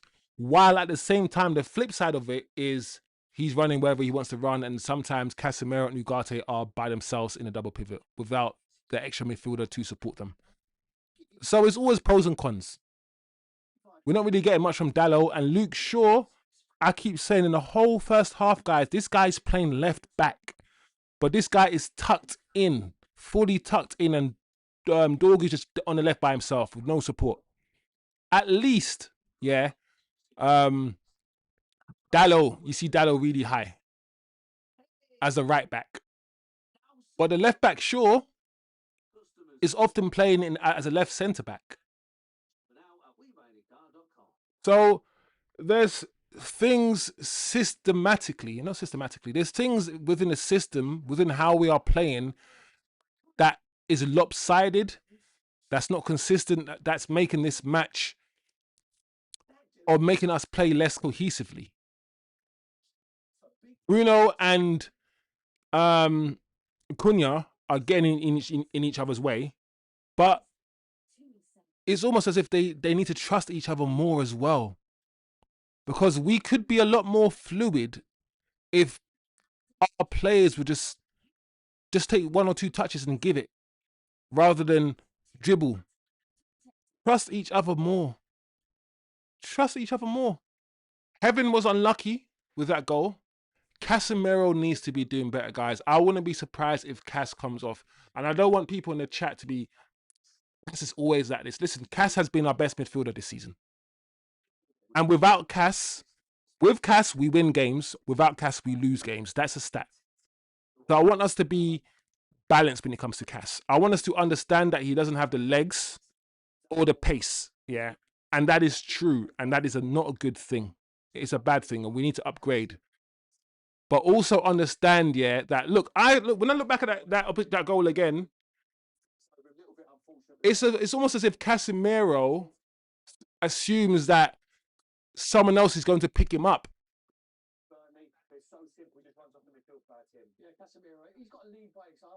Yeah, I think Cass assumes he's going to get picked up by someone else. But either way, you should track that runner, Cass. That's Casemiro's fault. So my issue with this thing is how much people are going to use this to bash Cass. Like, Casemiro could score 2 goals now, like he does, or score a header to get us back in the game. And it will just be like, yeah, good on. But as soon as Cass makes one mistake, he's the worst ever. So I think Fletcher will probably not even make any changes at halftime. I reckon Fletcher will probably send the same team out and then make changes around 60. But yeah, guys, let me see what the chat is saying. Big up the chat. Not what we want, but it is what it is. We got 45 minutes to go. We scored 2 goals. We scored 1 goal. Two goals could have been scored, but played off the line by Burnley. So it's not as if we're not in the game. It's not as if we're not in the game, guys. So I'm trying my best to put some positivity up in the place, because I know a lot of you guys, you're not feeling good right now, and I know a lot of you guys are not going to be feeling good about what you're seeing. But I'm just trying to be optimistic, people. I feel like we can still do something. We can still win. Apart from that one lucky deflected goal, Burnley have done nothing really. How many chances have Burnley had today? And that goal that they scored wasn't even a chance. It was a cross, a deflected cross. So Burnley haven't done anything today. We've been the better team. We've had the chances. So let's put one away. Let's put a chance away and get back into this Bumba Clark game. People. Acho says is contributing factor as to why we have not done anything. Pogba pulled the strings and Matic gave the discipline. Yeah, I can talk a lot about the Pogba thing, the Bruno thing, the psychology, what happened when Bruno came and how they used Bruno as a stick to beat Pogba with. I can talk all day about how amazing Pogba was for us and how amazing he is as a footballer and how we underappreciated him and how we treated him. And then look at other midfielders and how we worship them for being half the player. I can talk so much about that stuff. I can, but it's not the stream for that. It's not the stream for that. But just understand that I understand. Just understand that I understand. This fan base is very, very strange at times. The way it treats certain players. Very strange. Patrick says, yeah, it's a weird transition time, so I'm expecting a mix, good and bad play. Shivam says Sesko has lost confidence in himself. Maybe, but I don't think Sesko's playing any better or any worse than he was playing at the start of the season. That is why, once again, I'm like, why do some people have a go at Xerxes when, from what I've seen from Xerxes, he's just as good, sometimes even better than Sesko. I just don't get it. I don't get why both of them who kind of play similarly in a way, one needs to leave and get sold. Well, I don't know. We need more from Sesko. We need more from Sesko for sure. Acho says we need quality. Fletcher, change it.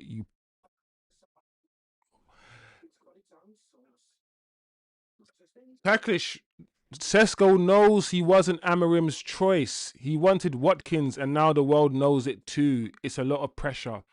A good point. It's now come out that he wasn't wanted by Amarim. Sesko, that's crazy. It's crazy now to find out after spending £75 million on you that the manager never wanted you. I mean, should it matter? You still got to prove yourself, but it is crazy to think about it. Atro, respectfully, Sesko ain't scoring shite without technique. Osman says Sesko was always going to be a project. He was signed for potential. Yeah. And that's what I kept saying to you guys. I'm demanding more from Sesko while reminding myself and reminding you that even though he is 23, and at 23, Andy Cole's, Jermaine Defoe's, Mason Greenwood even, at 23, these guys don't need too much development. At 23, if you're Van Nistelrooy, didn't need, at 23, these guys were doing their thing. But Sesko at 23 needs developing, and I'm a bit worried about that because he's not 18 and needs developing. He's approaching his mid-20s and needs developing. He's a 23, 24-year-old striker that needs developing. And strikers really usually hit their prime around 27, 28. So how much developing? I did say that Sesko, in my opinion, is ahead of Højlund in terms of footballing ability. But I also said that how many strikers have we developed recently? It's hard for us in our current state, in terms of where we are on the table and where we are as a football club, how we play football, how crazy it is, how kamikaze it is behind the scenes. It's hard for anybody to progress, to improve, to get better. It's hard to develop players at Man United these days. Very difficult. Ivan in the building. Big up, Ivan in the building. Children.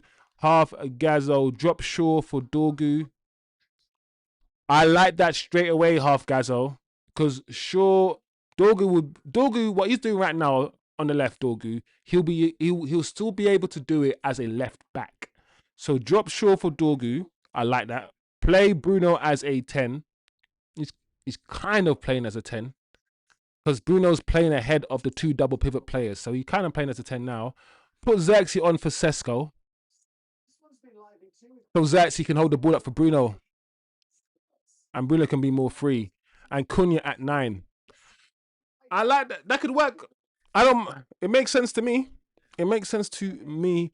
Atro says, oh my days. The formation is a problem. We should play 3-4-3. We should play 2-2-2-2. We should play 5-1-3. I am positive we can win. I agree, Atro. These guys just need to attack the box. Bruno and Sesko, says Osman, have to sort out how to be a 10 and 9 together. They've had no reps at this. None of them have. Osman, one of the things that I routinely say is I don't know if Bruno and Cunha can play together in the same team. I don't know if two players who play the way they both play, I don't know if we can accommodate them both. It's a conversation I had about maverick players, the likes of Neymar. You can't have two Neymars in your team, not with modern football that's all about pace and power and running 100 million trillion miles a game and all these things and tracking a man back and running around. I don't know. So similarly, Cunha, Bruno, neither of them track back. They're not off the ball players. They're not going to tackle anybody. And they both can be selfish. They're both self-centered players. They both want the team to revolve around them. Cunha needs the team to surround him, to revolve around him, and so does Bruno. I just don't know, based on what I've seen, even the first half of the season, if we are optimized when them playing together. I don't know. I don't know, guys. I'm just putting it out there that I've always thought that it will be difficult for those two. What's happening there? Who's been sent off? What? Grealish got sent off. Grealish got a red card, the first red card for 9 years. Bro, that game looks crazy. Ivan says United are going to finish off Burnley next half. I hope so. I hope our halftime team talks with Fletcher are better than our halftime team talks with Amrim. Because halftime, we come out halftime with Amrim, we are losing. We are rubbish in the second half. So I hope something's changed and second half we come out and, you know, Battery up the arse settings. Ollie can't save us with this team. Eddie, you ain't the first person to say that. I think a few of you guys are saying this, that with this team, the way that Ollie plays, and Ollie's a bit more like Fergie, i.e. you guys sort it out on the pitch. Rather than you have to play this specific way and be rigid and all these things. That's not Ollie. We know Ollie. Ollie is go and express yourself. This is the formation. This is the tactics, but go and do what you need to do. Ollie leaves it more up to the players to sort it out. And I don't know. I just don't know what he can do with these players. I hope that he does better than Amrim. That's the point, right? But I don't know, guys. I can't predict the future. Only time will tell, man. Big up Federal Rico charges in the building. At least we know the coach is not the problem. It's too soon. Fletcher hasn't had them. Fletcher's had one training session and we just don't know. We just don't know. You can look at it this way. We could lose this game with Amrim. Like, you guys are acting like we didn't lose against Grimsby. We didn't lose against Wolves. Not this season, but last season. Like, we have lost games with Amrim. And we have been beaten by worse teams than this with Amrim. So, I just want us to remember that. Whenever we try to do any revisionism, just remember 75% or 25% win rate whenever we try to do any revisionism.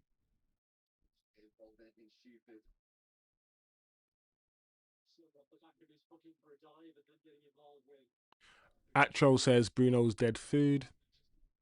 I hear you. We got Federal Rico, bro. Smash the likes. Do what you need to do. All the housekeeping. Little small channels like this need all the help, man. I know it might be annoying to hear me say, like, please smash a like and all these things, but you guys know the deal, guys. Without that kind of stuff, we ain't going nowhere. We're gonna stay. We're gonna stay a small channel, which is cool. Do you know what? Sometimes small communities are cool, man. It's better than big communities where you get lost in the sauce or just get lost and you can't find your place in the community. So the second half started. I don't see any changes, guys. Let me know if you see any changes tactically. But from my perspective, I don't really see too much has changed.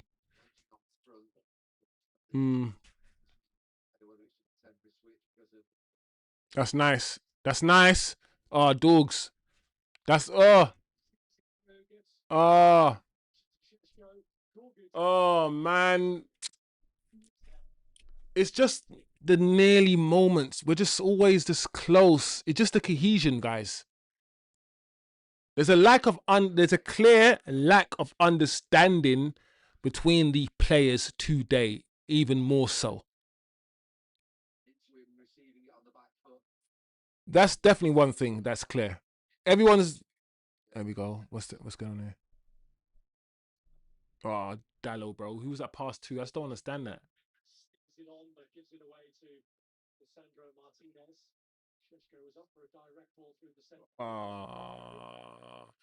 Martinez, man. That pass was to no. Who was that pass to? You just panicked, bro. I know what it's like. I've been there. I play football. When you just panic, and you assume there's a pass on and you just pass it to nobody. What the hell, man? Big up, Timmy. I've never been so down about the club. Total farce at the moment. Come on, Tim. What can I do, should I say, to make you feel better, Tim? Your team's losing. The football we're playing is not great. Omar Barada and them man look sad, bro. They look depressed. They are not happy at all.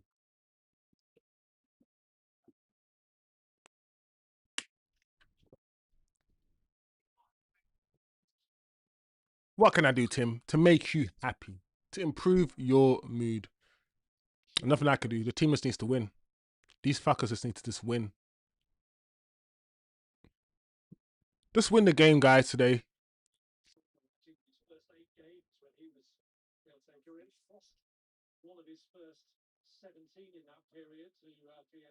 Raw, my ears have started ringing. You know when randomly your ears have started ringing? Like, what the hell, man? Like, what the hell?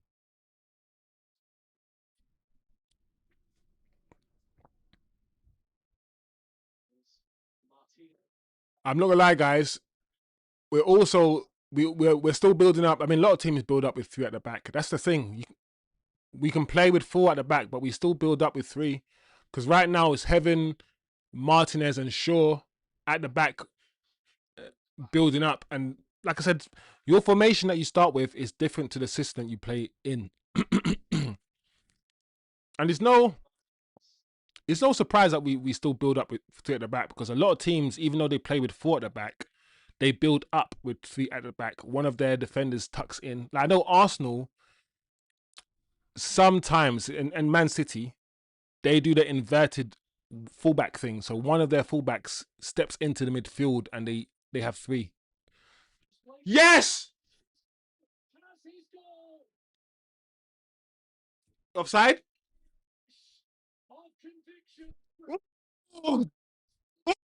Oh, you fucking motherfuckers. I'm not gonna lie, I'm holding my joy because I'm waiting for some VAR to tell me that it's offside. Because he kind of looked offside-ish. But that was just so simple, bro. Get Bruno closer to the goal. Look at this. Yeah, onside. Oh! Sides, get in. Pissing me off. Fucking pricks. Get in, you pussy holes, man. You bumber-assed. You pussy clarts, man. Get in. Cha. Taras. Get in. I will say this, and I'm not even trying to pick on Cunha, but I don't even know if Cunha would have, in that same position, would have done that. Cunha would probably have shot. But we're back in the game.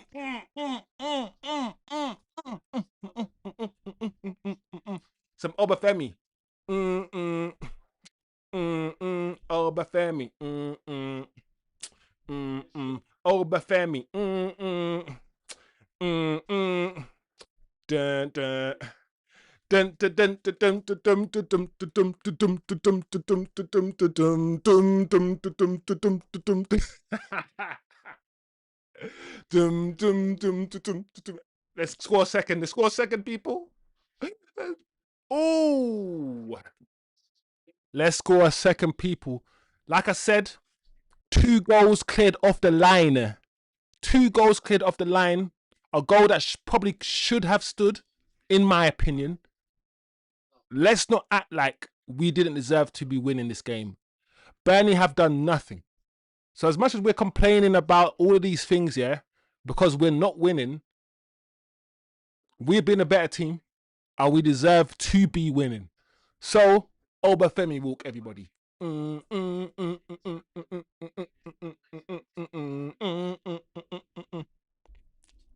that's what I want from Sesko. Sesko's like, listen, okay, guys, let's not play about, oh my lord, Casemiro, bro. Let's not listen, because I'm in a good mood. So let's not do some foolish stuff, guys. I don't trust this guy. Maybe I shouldn't get too excited. Maybe I shouldn't be too happy.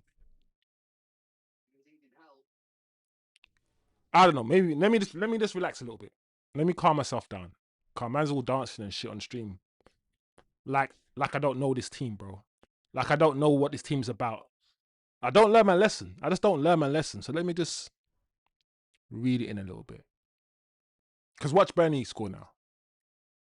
Then I'll be like, end the stream, man. Fuck this shit, man. End the stream. So let me just relax my damn self. Hannibal taking the corner for Burnley. Good. Clearance from Dorgu. Come on, counter. Relax. Dorgu. Okay, Ugarte. Look at Sesko making a run. Give it to Sesk. Nice. Oh. You tried to do the back heel again. Sesko, you can't keep doing that back heel move, bro. They sussed it out. I need Sesko to use his body more. Like the way that Xerxes has started. His first 6 months, he didn't use his body, Xerxes. But after a while, Xerxes started being a bit more physical. Sesko, you're a tall motherfucker. I need you to be henching out some of these defenders, bro. Bruno taking the corner, guys. Let's score a second goal. All right. Clearance from Burnley. It's not good. Oh, Cunha, bro. This is what I'm trying to say. There's nothing, yeah. Cunha's probably never scored a goal from that angle, from that distance in his life. He's probably never. Not in the Premier League. I've never seen it. Why didn't he just cross the ball in the same way that Bruno was trying to do that? That's the best way to score from that angle, from that position, Cunha. Just cross the ball in. That's why I said, yeah, I don't think Cunha. Oh, lucky Bruno. That's why I said I don't think Cunha would have passed the ball to Sesko there. I don't think he would have. He would have tried to score himself. Bruno's come alive again now.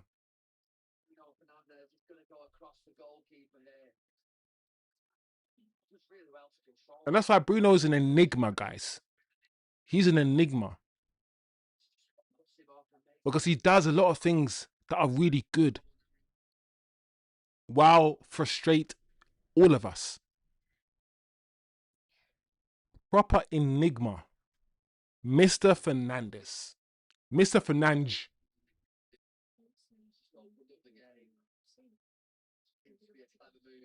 If they draw. So the Man City and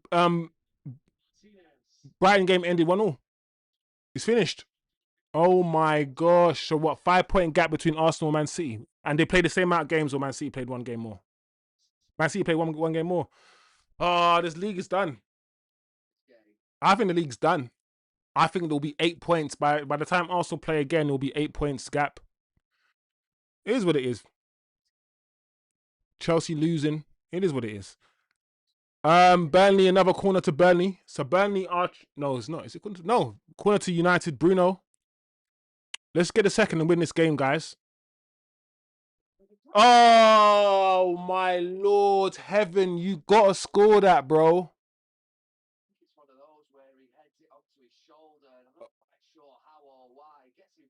Oh, you got to score that, man. You're free.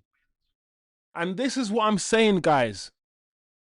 We get chances. That is crazy. And I don't care how young Heaven is and how inexperienced he is. The ball, he's not marked. Unmarked. Totally unmarked. In the box, the ball came to him. He headers it onto his shoulder, bro. That's crazy to me. We keep going. The game is ours to win. Burnley haven't done anything in this game. So now, what's happening here?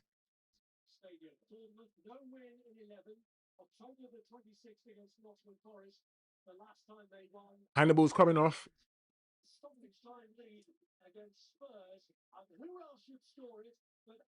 Semenyo scored the winner, potentially scored the winner before his move to City. You can't write it. What a story. Scored the winning goal before he got the move, or before he moves to City, it seems like, as if he's done that. So yeah, well done, Semenyo, for Bournemouth. There we go. Burnley. Oh, Heaven, stay on your feet, Heaven. Composure, guys. Oh, Casemiro's stood him up. Cass. See again, Cass. No, Cass is taking the piss now. Cass is actually taking the piss. Go, Bruno. I literally just said Bruno doesn't make any tackles. Casemiro's taking liberties now. He's doing it on purpose. Casemiro must be doing it on purpose now, guys. He's just letting everyone just run past him.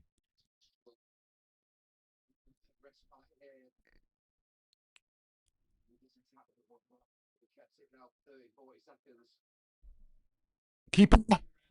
Good. Oh, Shivam says Sesko's only 22.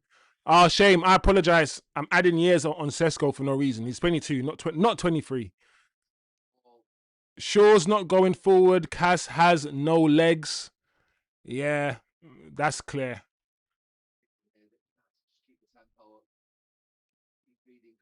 Yeah, Shivam, I see you. I see the matches. The matches today were crazy. I never knew there were so many matches today. I ain't gonna lie. I think the highlights today are gonna be very interesting. I can't wait to see some of the highlights in other matches today. I ain't gonna lie.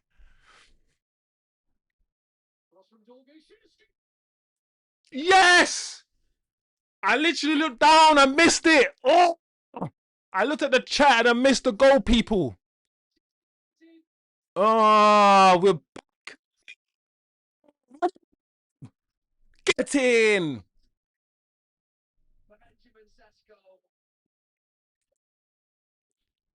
Who said it was Sesko's day today? Who said it was Sesko's day today? Well done, Benjamin. Well done, Benjamin. Let's go. Let's go. Is it Dorgu evolved again? Nice finish. Dorgu. Shut the Dorgu. What ball? Nice dogs. Dogs. Dogs. Side foot. He opened his body up nicely. Was it right foot finish? Yeah. Right. Yeah. Dogs. Opens the body up. Nice. Easy. Well done. We deserve that, guys. We did, guys. Tenta Ateta. Guys, beat the ball. Beat the ball, guys. Beat the ball. Listen, we deserve that. We deserve that. Well done. Bruno's coming off. To be fair, Bruno's been injured. So he can't play the full game and he shouldn't play a full game. Yeah, Heaven's not happy. Mason Mount and Lenny Euro.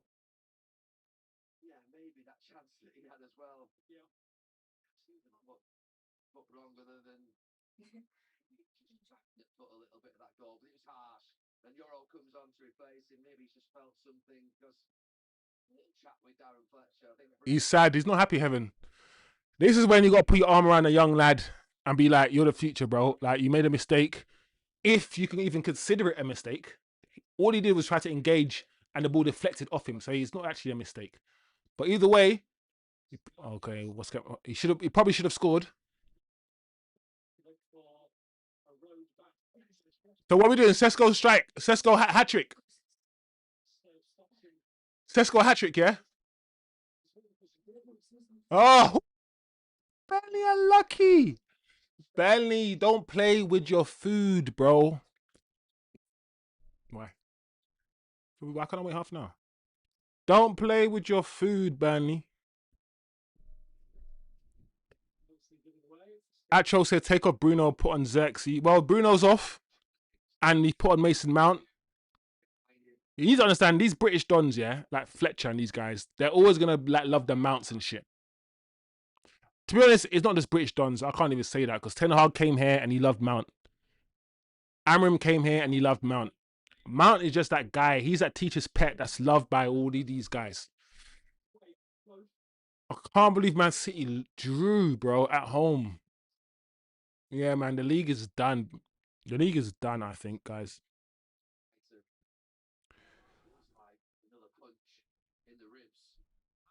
Federal says, bro, even if Fletcher has 1,000 million billion training sessions with this shit team, nothing's going to happen. Federico charges, we're winning. You're not bothering anyone. Smash the like, sub, let the community grow. There you go, Federico charges. Big up yourself, Federal, man. Big up your damn self right now. It's funny, yeah. I'm reading a lot of you guys' chats, yeah, and a lot of you guys' comments having a go at Sesko and all these things. And it's like, Sesko scored 2 goals. Fortunately for me, when I diss Sesko or criticize him, they're not written down. It's just my words. But when you guys are typing it, so I'm looking at all the Sesko bashing, and then I'm like, Sesko scored.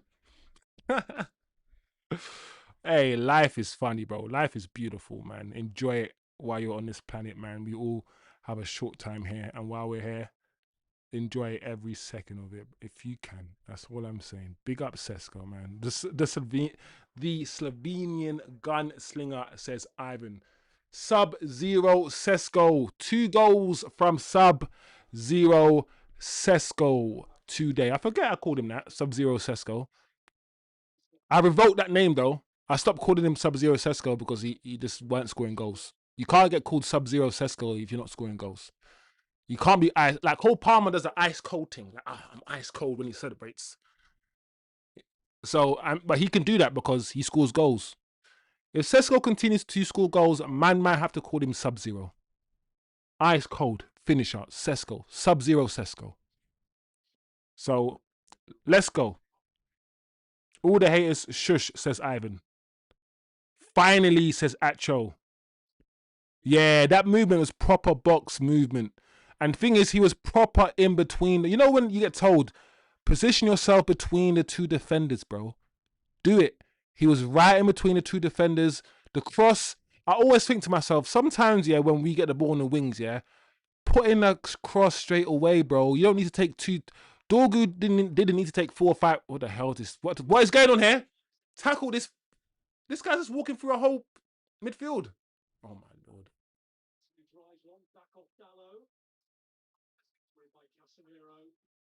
Lauren comes in. Josh Lauren runs straight into Lenny Yoro. Down clears.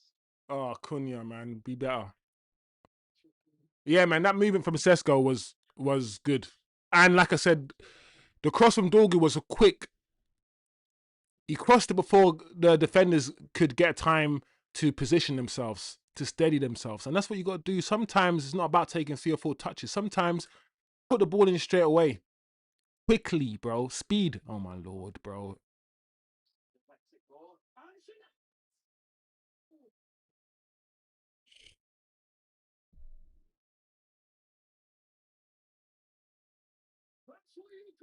inspired substitution. Jaden Anthony scores for the 2nd time this season against Manchester United. That one was some finish. Oh, it's a beautiful strike from Jaden Anthony. It's come out of nowhere in a period today where Manchester United look well on top. He just pops one into him. Really not sure what Lisandro Martinez is doing. It's such poor defending, but take nothing away from Jane Anthony. Manipulates that play. I don't understand. The Manchester United centre back just drops off it. Oh, I don't understand, guys. How is Burnley?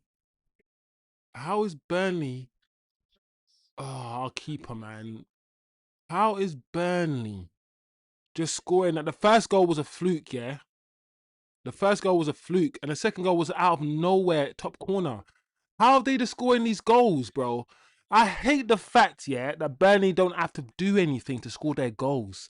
I hate the fact, yeah, that we have to play and pass around and do what the fuck, man, and do all of these things, yeah, just to get a chance.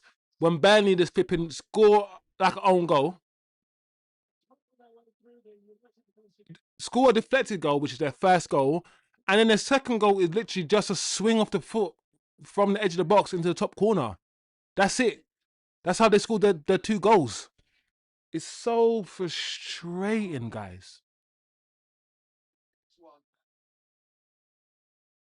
It's so frustrating to see how much space they get. I think it's this one now, there. I think that's the one that's given us the foul. So much space. Why did he get so much space at the edge of our box to even shoot? Close him down. It's just, oh. These guys have done nothing today in this game. We were on top.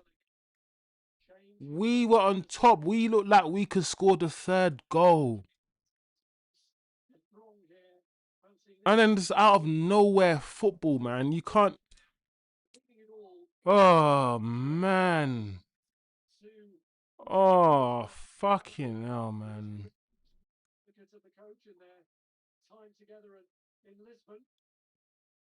There's nothing you can. I mean, there was something you could do. There's something that we could have done before he shot. We could have closed him down. We could have done many things, but I guess the goalkeeper, there's not much he could do. The goal was just in the top corner, man. As much as I want to blame the goalkeeper, I don't know. It looked like it was a beautiful curler in the top corner. They're probably going to score the third now.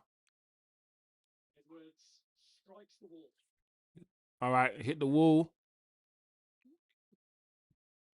This is just... Ah, man, I'm just annoyed, people. I'm not going to lie. It's annoying, man. Being a Man United fan, being a Manchester United fan is so hard. It's so hard now, man. Before it was easy being a Manchester United fan. You had everything your way. You won your games, you won titles. Man, this shit is hard now, boy. What are these guys? What's Cunha doing, bro? Oh, man. Oh, my Lord.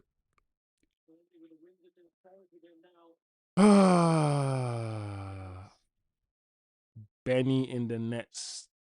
Everyone's at top 4 is on. Give me 3 goals. I can see all the chat after Sesko scored. Everyone's excited. But what now? But what now, guys? We've allowed, these guys into the game so easily.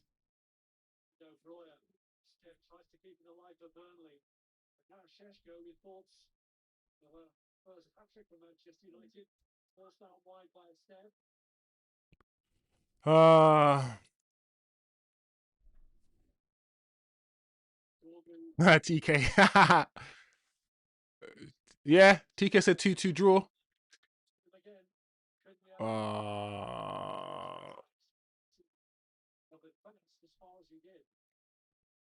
TK said 2-2 draw and it's 2-2. We've got 20 minutes to go, guys, to find the winner.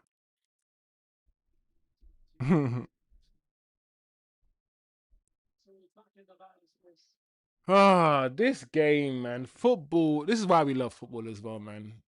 Football is so stressful.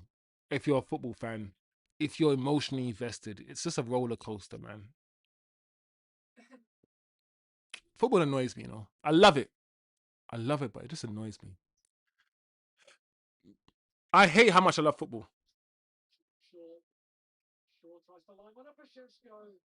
Oh, Sesko, man. Could have done better there, though.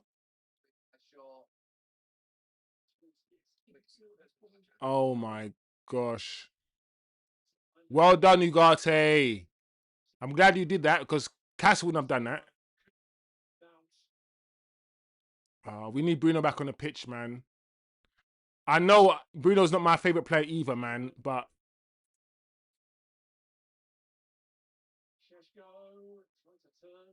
Sesko, bro. Lay off to Mount. Mount was right there waiting for you to lay off. Why didn't he turn on his left? Sesko was so desperate to turn on his right foot.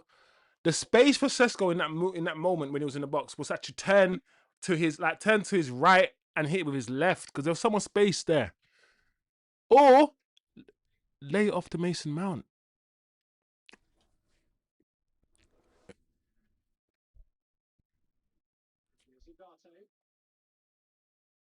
Osman says Martinez is dancing a chatter instead of closing down the shot. Yeah, bro. Martinez, I don't know what he was doing. Gave him so much space, Oz, to shoot. I don't know what he was doing there.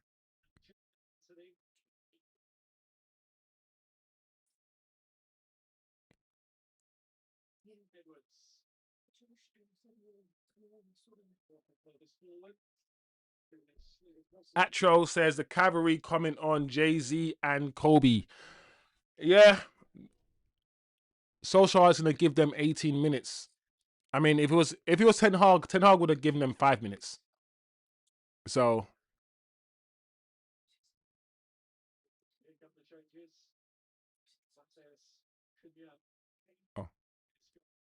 yeah, Amrim would have given them 5 minutes. So at least Fletcher's giving them a bit longer.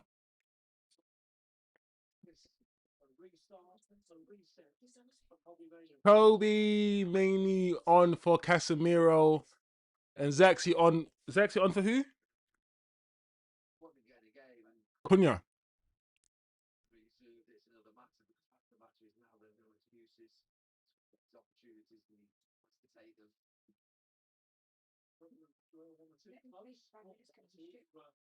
Eyeing up the possibility of a gambling league or probably may do, but they presumably now will be frustrated in this period of Ugarte. Be brave, Ugarte, with your passing, bro. Come on, United. 16 minutes to go. Nice. Let's play some football now. Let's get the win, guys. Let's get the win, boys. Let's go. Kobe.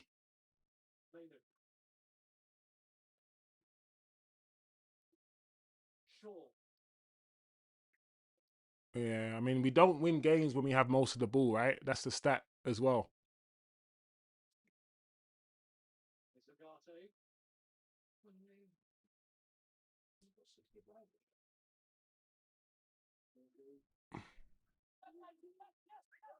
We don't win games when we have most of the ball. That's the rule. That is the rule. And we have 65% possession in this game. So based on that rule, we're not going to win.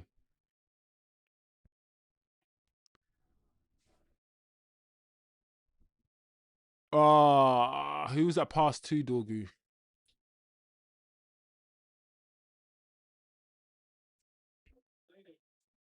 Mainly Ugarte. Dorgu, what's wrong with these guys? Why did...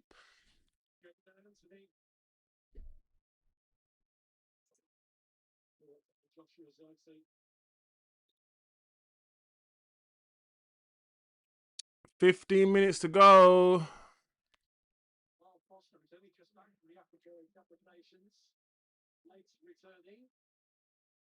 Been out there with South Africa.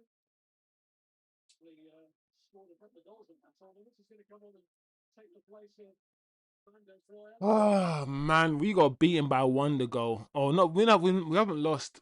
We could still lose. But that wonder goal, man, these 2 goals that Burnley scored, bro, it's just so flipping annoying to concede those 2 types of goals. So annoying, man.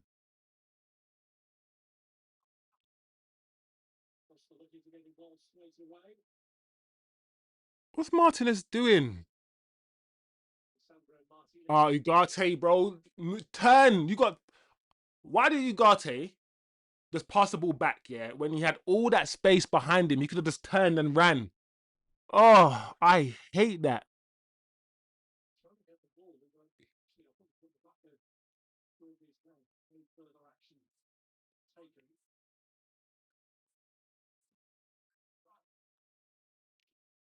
People don't use the mirrors no more. People don't screen. People don't look to see what's behind them, bro. Like, people just want to, like, if you're not facing your goal, if you're facing your own goal, should I say, and there's nobody behind you, just flipping turn.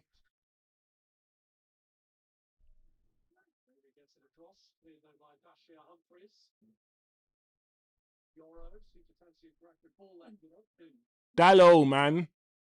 Oh, oh man.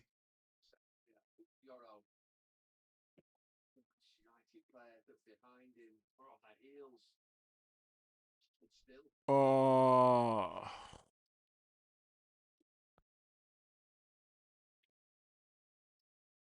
Acho said no negativity today. We're winning. We got 12 minutes left plus stoppage time, guys, to get that winning goal. Dallo should have put the ball into the box. Dallo, I don't understand Dallo. When I think of Dallo, especially his first, maybe not his first few years, because after like his first year or 2, and then he went to AC Milan on loan for a year. Then he came back. And I always used to think he's a good crosser of the ball. When I heard that Dallo was going to play wing back, I was like, okay, cool. Dallo's good. He's decent technically. He can get forward. He's a good cross of the ball. He can do something. But Dallo at wing back, man, has been so underwhelming for over a year, bro.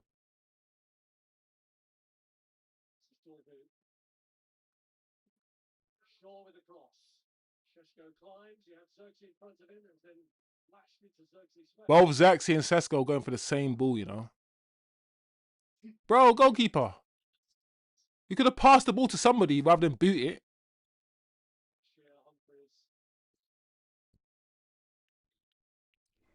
Come on, man. Come on. Come on, guys. Come on.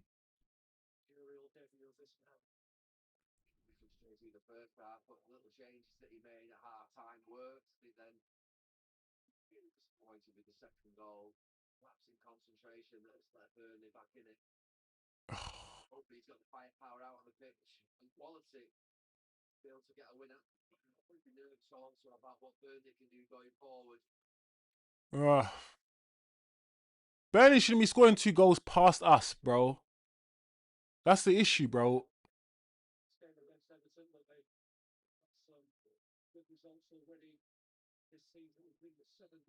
I'm not gonna lie, guys. I'm not happy. I'm done with this game. I'm done with this game.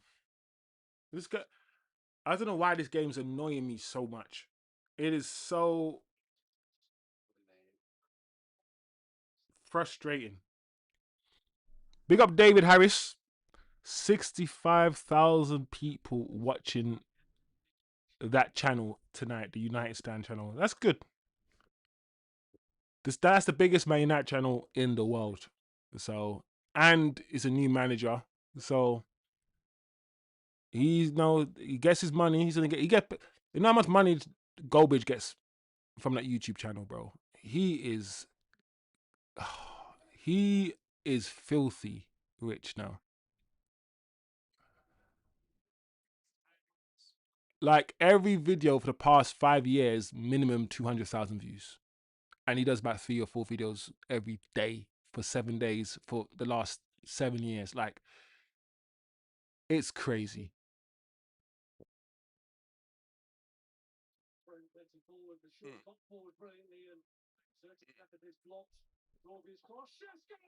Oh, Sesko, bro. Another chance for Sesko. Man can't connect with the ball properly. Oh, this guy is so hit and miss, bro. Like, any kind of good connection with the ball, Sesko scores that.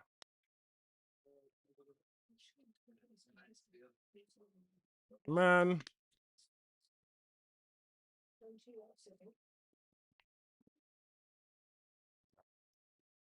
Burnley corner. 8 minutes to go. They're probably going to score here. Burnley score here, I'm ending the stream. I don't know why, I'm just annoyed.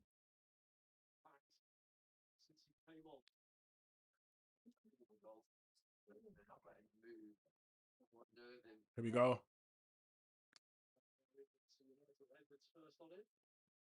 Go on, Dorgu.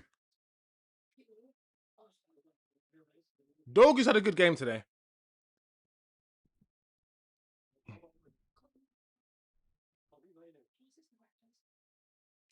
Kobe, who was that too, bro?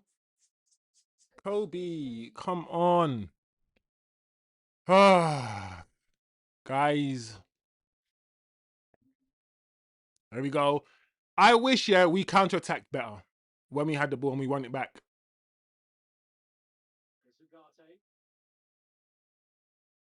Give it to Shaw. Shaw came in field. Lenny. You should give it to Shaw there. Just be brave.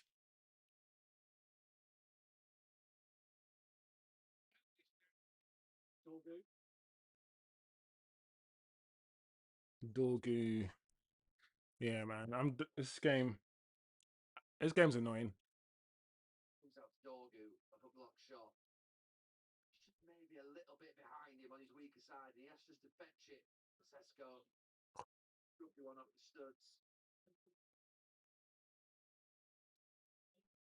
So Sesko still searching for his hat-trick, but there's going to be a second appearance in the... All right, so what? Ugarte. Okay, I'm glad Fletcher ain't put on any of his sons, bro. Man like Lacey. I've been hearing a lot about Cher Lacey. The man bought on Cher Lacey, yeah, for like 6 minutes.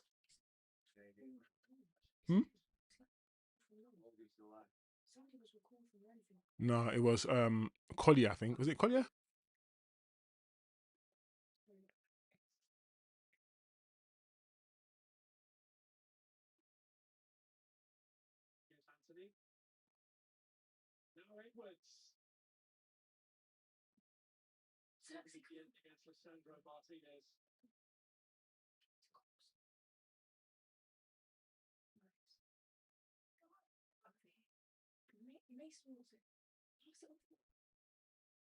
There we go. Let's see what we can do now.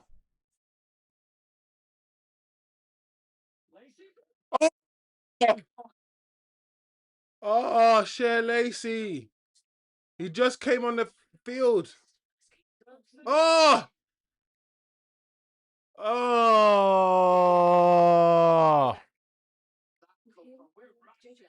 Share Lacey.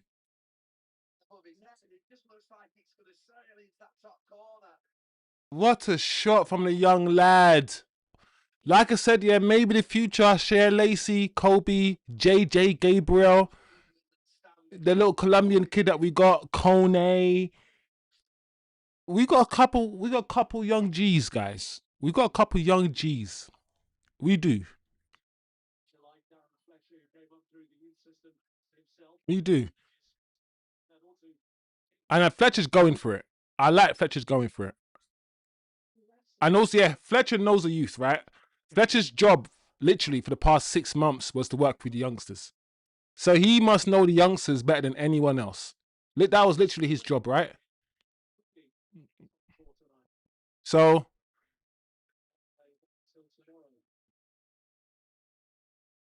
go and get so many. When they've had games ahead of other teams and they've not taken it once yet.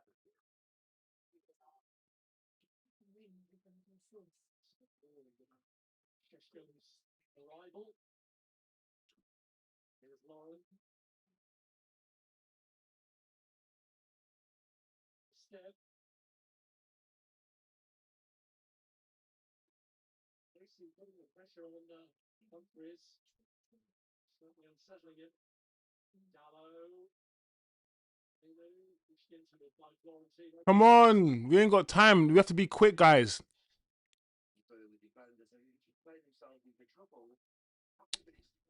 Oh, guys, so annoying, frustrating. But it's a point, I guess.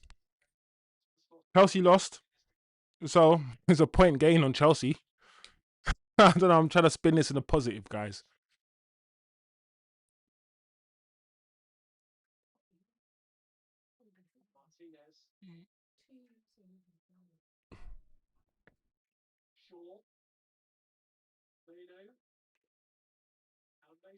Let's go, guys. Come on, man. Do something.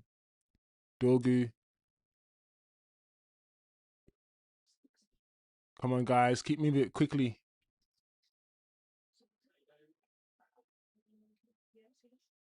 Ah, Zaxi.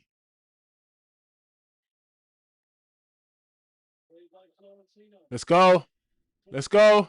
Give it. Pass the ball. Ah. Why is everyone shooting from 100 miles away, bro? It's not intelligent to do that. You're literally 40 yards away. Nobody scores from there. What are you doing, Kobe? I like you, Kobe, but come on, bro. You got to keep passing the ball, moving it quickly on the ground, bro. You can't be shooting from there, Kobe. Well, Liverpool currently holding 4th place, and can they disturb Arsenal's rhythm? It's a huge game. It's on Sky Sports Premier League, and it's live tomorrow from 7 o'clock. Wow, Arsenal. I never knew you guys were playing Liverpool. Oh, that's why. Okay.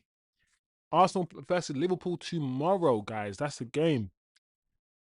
That Lacey shot was beautiful, baby. It was chef's kiss. That Lacey shot, should I say, cross? That shot was so good, man. Youngsters that don't have fear. 2 minutes to go. The game's going to end in a draw, man.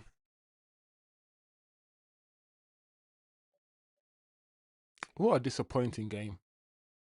We were winning 2-1, man.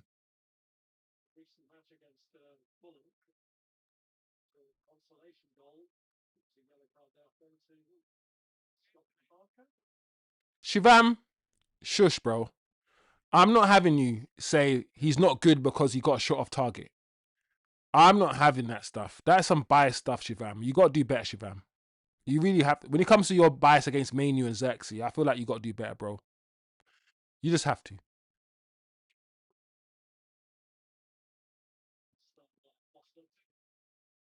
Like, I think, yeah, what we need to start doing is saying that's not good enough and not say the player's shit. Because a lot of good players do shit stuff. Neymar misses, Bruno misses, loads of players miss, bro, and do stuff. That was absolutely crap from Manu. But I'm not saying he's a rubbish player. That's a reach.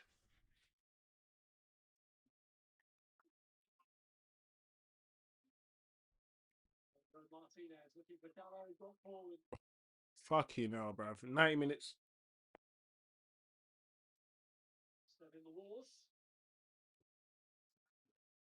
Yeah. Bruno, that's one thing I do agree with you, Shiv, on that one. I feel like Bruno was starting to warm up. Bruno was starting to warm up.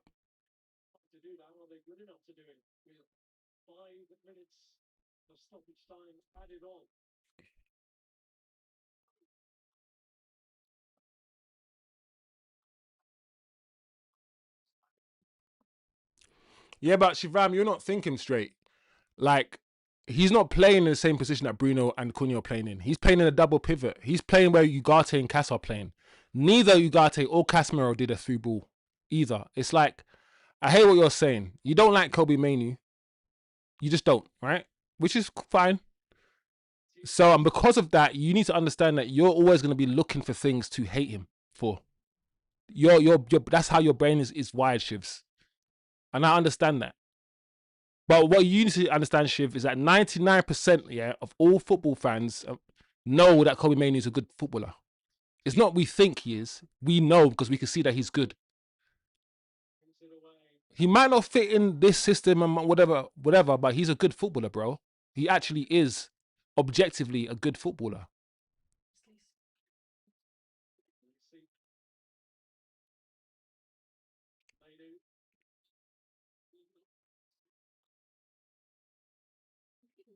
And if you don't think Maine is a good footballer, then I don't know. We have a different opinion on what good footballers are. Oh, sure. Oh, and I don't agree that Amrin would have won this. Not automatically, because like I said, we lost against Grimsby. We've lost against Wolves. We lost against Everton, against 10 men Everton. And I feel like you've forgotten these things, Shiv. Let's not do that. All I'm saying, we've seen Amrim lose games, lose to worse teams than this. We've seen the shit football we played under Amrim. So he could have won this game. Ruben Amorim could have won this game. But let's not act like this game, would have been one of the 25% of games. Don't forget, he's only won 25% of games. 25%. So you saying this game would have been part of the 25%, cool. But I feel like the trauma of Ruben Amorim and all the stuff that happened, we've easily forgotten. And because we didn't win this game, we're going to now be doing revisionism. I just don't want that. Because do you know why? We don't deserve to draw this game. Individual errors is why we have drawn this game. Nothing to do with Fletcher. Individual errors. Casemiro not following that man. And Martinez not closing down that player. And that wonder goal. We have been a better team. We scored 2 goals. 2 cleared off the line. Right? So, I don't know. I feel like we can be frustrated like I am. I'm frustrated. Hella frustrated. But let's not blame Kobe Manu, who've just come on for 15 minutes, for why we're not winning.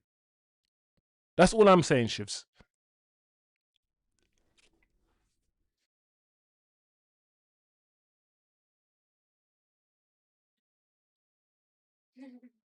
Yeah, I feel like TK, we need to look at the perspective here. TK, I don't feel like, apart from 2 moments 2 moments in the whole game where they scored.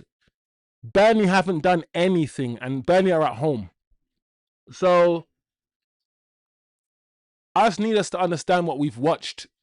We're going to be angry, and we're going to be in our feelings, and we're going to be like, this player's shit, and all this angry Kobe Mainoo shit. But let's take a step back and be frustrated, but also understand that this is a 4-0 game. This is a 4-1 game.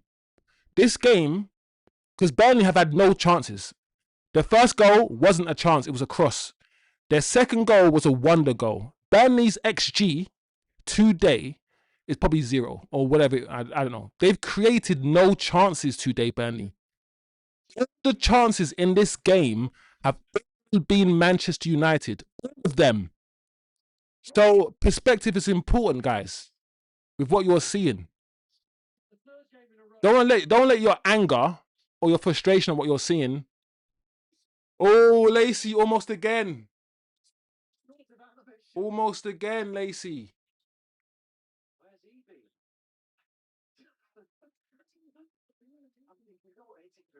Ooh, that's good. The lad's trying. And for consistency, Shivam, Lacey shot from 25 yards just now, and he didn't score. I know you're not going to go at him the way that you went at Kobe Mainoo for doing the same thing. So, I don't know, guys. We should be frustrated that we final whistle. This is what I'm going to end with, right? I'm frustrated that we haven't won today. We've ended the match in a draw, and I think we should have won. But I watched the game with you guys. We all watched the game together. That's the whole point of this channel. And we saw Sesko have chance after chance. We saw 2 goals being cleared off the line. We saw a goal being disallowed. We saw opportunities to score. We saw opportunities for Cunha and other players to just slide a man through, and they didn't. This game, based on the chances, is a 4-1 game, guys. Or 4-0 game. This game should have ended 4-0. That's a game that I watched. That's the game. The chances that I saw, the opportunities that I saw, guys, it's a 4-0 game, but we just couldn't score. We couldn't get the extra goal. But we didn't win. We didn't win. We didn't win. And that's the thing. But I don't know. I can't tell you guys how to feel. I'm showing my frustration by trying to tell you guys how to assess the game. That's my assessment. That's my assessment. It is 2 points dropped because we should be beating teams like Burnley. So as much, that's what I'm saying, football is just not black and white. As much as I'm saying we should have beaten them, we played better and all of these things, Burnley's a team, like, it is 2 points dropped. It is 2 points dropped. It is what it is. It is what it is. Fletcher, I think, is going to have this team for 1 game, maybe 2 games. Ollie will come in. Shivs, I don't know what Ollie's going to do. When it comes to the Ollie Gunnar Solskjaer, maybe I'll be as pessimistic as you, Shivs. I don't know how you feel about Ollie, Shivam. But I don't know, guys. It's... I just feel like we need to compartmentalize this game. Because other games where we've drawn, we've deserved to draw. Other games that we've drawn, we didn't deserve anything out of those games. We watched a game where we almost peppered Burnley.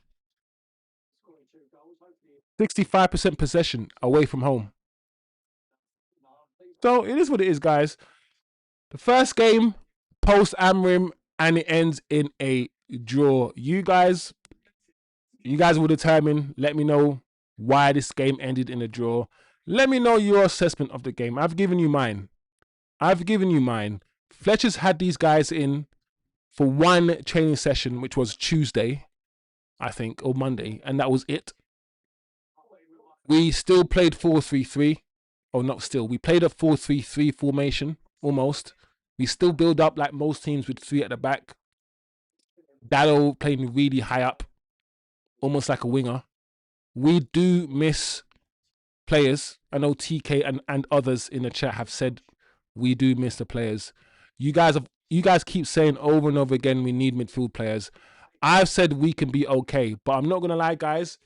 Today's game, I will agree with Shivam and TK a bit more. I will agree with you guys a bit more, especially after today's game. I can't wait till the summer, assuming we do some business. I can't wait to get new midfielders in. As much as I've said Casemiro is doing what he's doing and Casemiro is our best player and all these things, and Ugarte over the past few weeks has shown us a little bit more and all these things, fundamentally, and even Bruno, fundamentally our midfield is not good enough. The amount of times, I've defended Casemiro. I have. The amount of times the players just walked past Casemiro. Just walked past him. I was like, my Lord, Uncle Cass, bro, you can't do that. You can't do that. So it is what it is. It is what it is.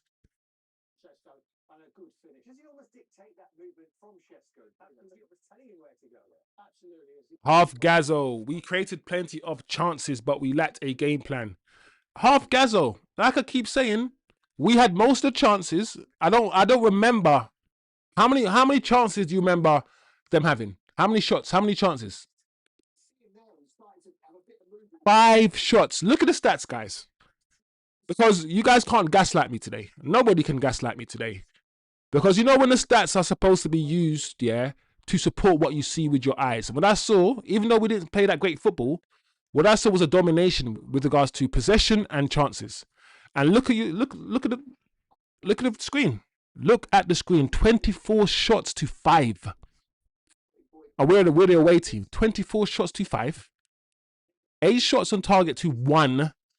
1 shot on target. And they scored 2 goals. They scored 2 goals and they had 1 shot on target. 65% possession. 552 more passes.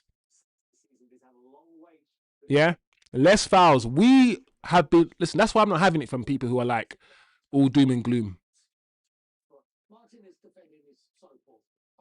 Because the stats back up what I've saw with my eyes, guys.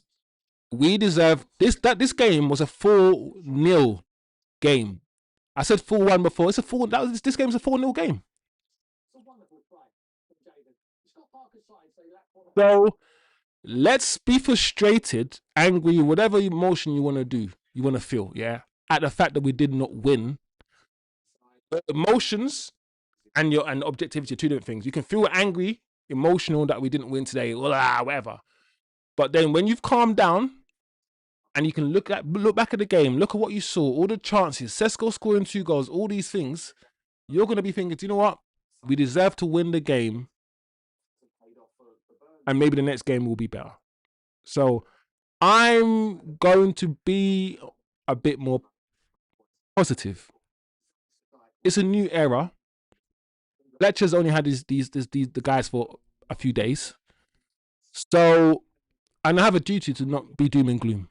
I don't want to be doom and gloom today. And it was only a draw. So I'm choosing to be a bit more positive today because it is a new era and I want to look ahead. I don't want to be negative. So big up the chat. Big up the chat. Shivam says Oli can't win his championship as well, leave alone Premier League. Federico Charger says, bro, what did I tell you? Even if we bring all the managers dead or alive to help this team, but we don't change our players, we will achieve nothing, said Federico Chargers. PK says, I'm not upset with this draw. I said Sesko would score. I said 2-2. So I ended up exactly at my predictions. TK might be the predictions king, you know. He might be. TK, you might be the predictions king, you know. You always come with some predictions and a lot of times you're right. Burnley thought we'd be easy after the Ruby situation. We stay 6th. Shivam says, assessment. Sell Mainu, Ugarte, Cass, Dallo, Shaw. Then sell Wilcox, Omar, and finally Ineos and Glazers. Shivam, I can't say I fully agree with you, but as usual, Shivam, you are always entitled to your opinion, and I love Shivam's assessment. It always makes me laugh. Shivam, you're gold, bro. You're actually gold. Tim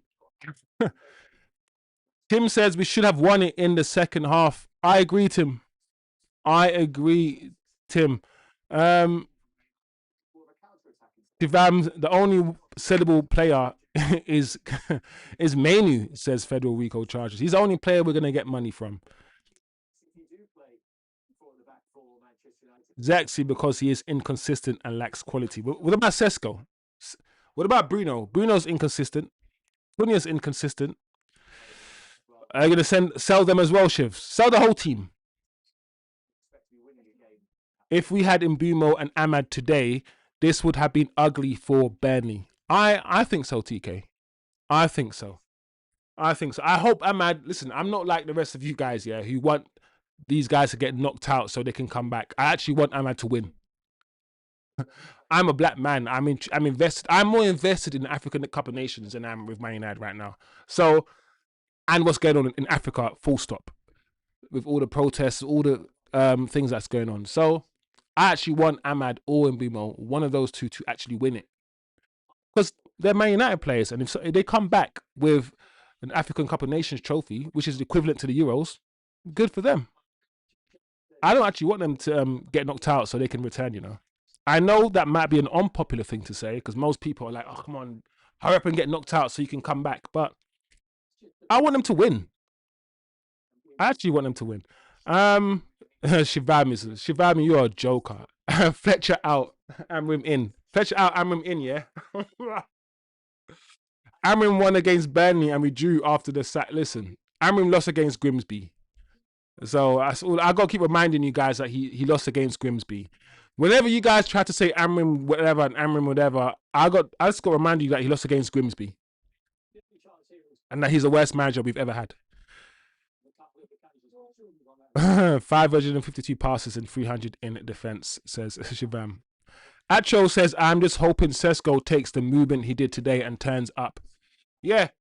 Sesko now, now that Sesko's done what he's done and scored those 2 goals, you know the ones where you need to lock in. What you did today was, especially second half and the movement and all these things, lock that in. Remember what you did. Get that muscle memory. Get the muscle memory so you do the same thing tomorrow. And again, and again.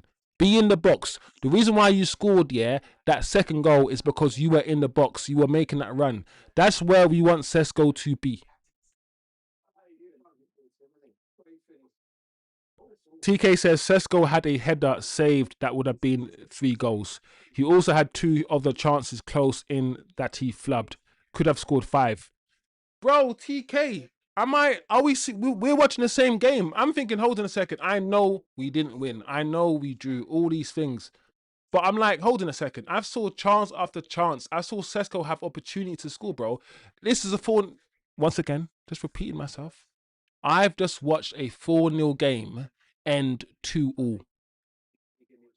And sometimes on this channel, I say to you guys, performance. I like to look at performances rather than results.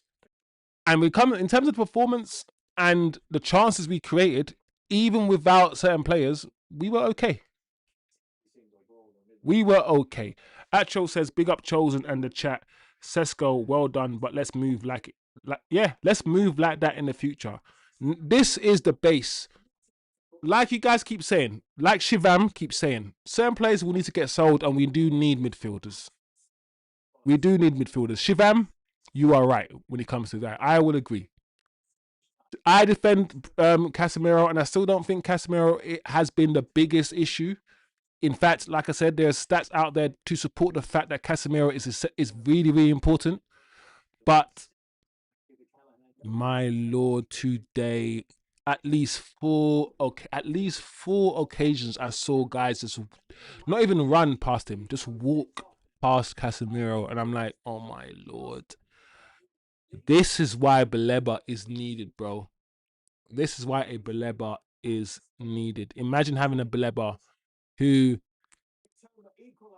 could produce similar to Casemiro in terms of on the ball movement. On the ball movement. He could provide similar to Casemiro in terms of his on the ball, in terms of on the ball, yeah. Plus, he will have the mobility and the speed to cover space.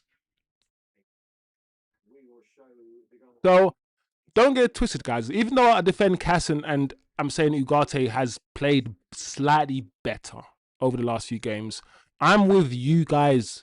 I understand. Even though I agree with Ineos that the attack was more important to address, I'm with you guys. I see the issues with the midfield. I do. I do.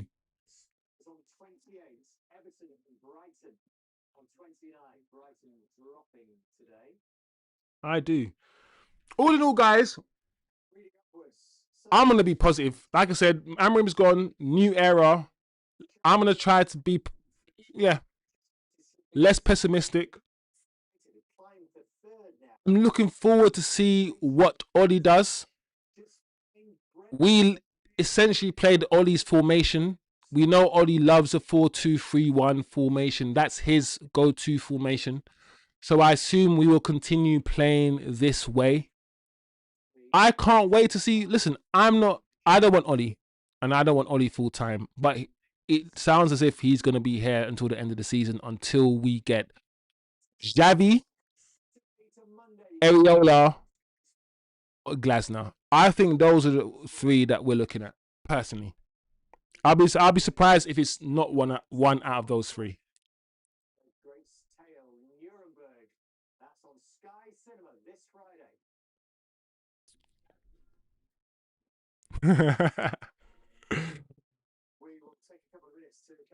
Ah, Shivan. Amrim didn't lose against Grimsby. The players did. Oh my, we're gonna do that. So that means Amrim hasn't lost any games then. Every game that's been lost is just the players. Come on, Shivs. Man, Amrim didn't lose against Grimsby. The players did. Come on, Shivam. Big up the chat though. Big up Shivs, TK. It's good to have debates. It's good to have disagreements and conversations. Bro, we are 7th now. Newcastle is above us, said Federico Charges. TK's 2 positives, Man United Foundation and Ferguson. Yeah. Shivam says 1 positive was Amrim. Nah, man. You guys are getting... Some of you guys in the chat, are wilding. Fully wilding. The worst manager we've ever had in the history of this club has been sacked. And you guys are just now... Shivam is now talking up Amrim. You guys are smoking the next stuff, the next grain. Is crazy. Like, you guys have literally spent a whole 14 months, watching us.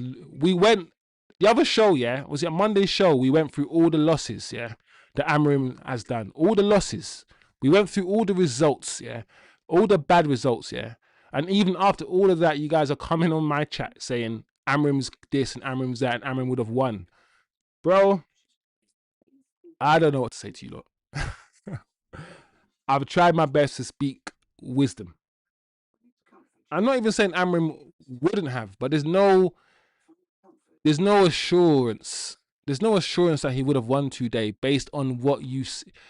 Like if he's only won 25% of his games, guys. So this game would have had to be one just 25% of, Yeah. TK, the thing is, because this channel at the moment, I don't have too many people. In fact, I don't have anybody jumping on this channel for me to go back and forth with. And usually in a lot of channels, like, a lot of shows, you have 2 people and you have disagreements and you have live disagreements and you have people or somebody just, opposing me and whatnot. I think the discussion and disagreements then therefore have to be in the chat. And therefore, when you guys challenge me and you say, I disagree with you, Chosen, or Chosen, I don't like what you're saying, or you're wrong. I think it's important for that to happen because we don't want it to be an echo chamber. So even though, like, I go hard on Shivam, I don't agree with what Shivam's saying a lot of the times. But Shivam has a right to say what he wants to say. As long as he's thinking about it first. I start every show by talking about critical thinking and deep thinking. But I like Shivam. I like the fact that Shivam doesn't care. Shivam don't care. He just says what he wants to say. And there's something about that I like. There's something about that I like about Shivs. And also, Shivam gives me somebody to disagree with. Shivam, you give me someone you challenge me, you give me someone to disagree with. So, big up the chat. Not the result we want or needed. But there are things to be positive about, I believe. Sesko scored 2 goals today, and we've been begging for Sesko to turn up, and he's turned up. The shackles are off. He looks free. There are things to be positive about today. Pierre Lacey came on, yeah, and the 10 minutes he came on, he looked free. You know when youngsters play with freedom, he looked like that. Why have we been hiding this guy? I don't know. Everyone's been asking for Shea Lacey, and we saw him for 10 minutes, and we're like, yeah, we need to see more of him. Fletcher didn't bring on any of his kids because Fletcher wanted to win the game. Well done, Fletcher. That's what everyone was scared of. You putting your kids first, and you didn't do that. We played 4 at the back today. We went back to a normal formation, and we didn't work on it. We had 1 training session to work on it. So after another week of training, this formation, this system, we're going to be better. We 65% possession. We dominated them on the ball at their ground. Yes, Burnley are probably going to get relegated, but let's be positive. We created chance after chance. We could have scored 4 goals today. So I'm going to end the stream positively, and I'm going to approach my match reaction with a bit more positivity than you guys might actually think I would. I was frustrated watching the game, really angry, just like you guys. But the more I think about it, the longer the game, the further away the game gets, the more I'm like, do you know what? I'm still frustrated. I'm still angry. I'm still annoyed. But put that to the side. Put my feelings to the side. Say what you see. That's my phrase, guys. I say it all the time. This is my number 1 phrase. Yeah. No, it's not my number 1, but this is one of my phrases. Say what you see, not just how you feel. A lot of times we have to talk about how we feel. But when we talk about, like, what did you see? You saw Man United dominate, and you saw Man United, we should have scored 4 goals. So while you feel angry and frustrated, maybe you shouldn't be. Maybe. Big up Niche fan. I want to play Casemiro as a centre-back with Leacher. We need to stop leaking goals. Niche fan, you are brave. It could work. I hear that, Niche fan. I think it could work. I don't know. I'm not a coach, but it could work. I'm just still thinking about Casemiro's lack of pace, but then it's not like Martinez has loads of pace himself either, and he plays centre back. So I don't know. Big up Niche, bro. Big up Niche. TK says Shiv is Fletcher out. That's jokes, bro. Fletcher ain't gonna be here for like. I'll be surprised if Fletcher is here for the next game, and if he is here for the next game, guys, he's not gonna be here for the 3rd game. I can't see Fletcher in for 2-3 games for weeks and weeks. Who's our next game against, guys? Let's find out what the next game is. TK says, to use a poker analogy, Lacey was laying with house money. Oh, share butter, share Lacey. I see what you did there, Turkish. Oh, yeah. Shivam, Fletcher hasn't lost the game. Fletcher hasn't lost the game. He hasn't lost the game yet. So, what are we doing? Oh, guys, we got Brighton on Sunday. FA Cup on Sunday. Oh, guys, we got FA Cup on Sunday. Oh, okay. Okay, cool. So we got Brighton on Sunday in the FA Cup. And then the Saturday after, we have Man City. And then the weekend after, we have Arsenal. So our next 3 games, guys, Brighton, City, Arsenal. And you know when I said at the beginning I wanted Brandon Bumo and Ahmad to win and stay in AFCON? I'm going to be a massive hypocrite, TK. and say, I still want them to do that. But come on, guys. But come on, guys. We need help, man. Help us. Help us. Help us, please, Ahmad. Please. Oh, man. We have Arsenal and Man City, our next few fixtures, guys. Woo. Shaw has to be benched, says Niche Fan. Just play Dallo left back and Mazraoui right back when he's back. Mazraoui. We keep forgetting about Mazraoui. Play Menu as a 6, Ugarte. Oh, don't say that. Shivam's around. Play Menu as a 6, Ugarte 8, Bruno 10. Okay, I hear that. Wiz, I agree with the one training session argument. But all the ex-pundits said United DNA is full at the back and it will make us win. I did not see that, did you? Nah, Shiv. Nah, I didn't. But Shivam, we should have won. So no, factually, we did not win the game today. But there's nothing we could do about Burnley's goals, bro. Like Burnley's deflected goal was just like ran. You know when the 2 goals, they didn't slice us open or cut through our team or anything like that. It was just one deflected goal from heaven and one shot from the edge of the box. We peppered them. We peppered them, Shiv. We did. But I hear what you're saying, though. Fletcher will become the first coach to be sacked after going undefeated. Yeah, he's got undefeated record. I can't believe our next fixtures are like, oh, this is the wrong time, yeah. When I think about it, I'm like, they fired Amrim because what Amrim said, yeah. While we got Arsenal and Man City and these guys next. I think, yeah, we need to get. Ooh, if we are not gonna give Fletcher the job, yeah, for the rest of the season, we need to get that manager in before Sunday. I think, personally, because Arsenal, Man City next. Arsenal and Man City next. TK says we drew on 2 fluke plays, just like Villa. 2 Rodgers wonder goals. Yeah, I did say, TK, don't forget, when we watched the Villa game together, TK, I did say that as annoyed as I was about Amrim, we literally conceded 2 wonder goals from Rodgers. We did. So, it is what it is, guys. It is what it is. Like I said, to conclude, guys, it's the first match since Amrim's left. There's nothing we can do. We can't bring Amrim back.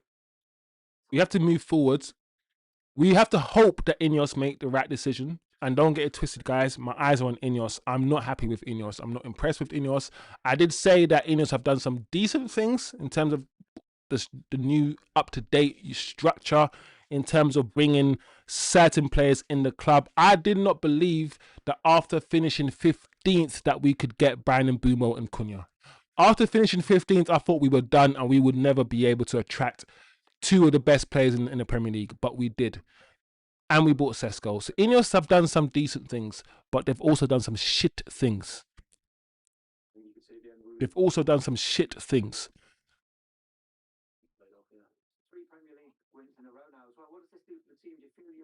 So, it is what it is. If it was up to me, Omar Barada would get sacked. If it was up to me. And if the next managerial appointment isn't good enough, the next proper one in the summer, then we're going to have to talk about Wilcox. I've told you I like Wilcox. Wilcox is the reason why we got the players that we got in the summer. Him and Vivel. And I like those 2. And I know Wilcox didn't want Amrim. But if the next appointment is really bad, then we're going to have conversations about Jason Wilcox. We're going to have to. So big up the chat.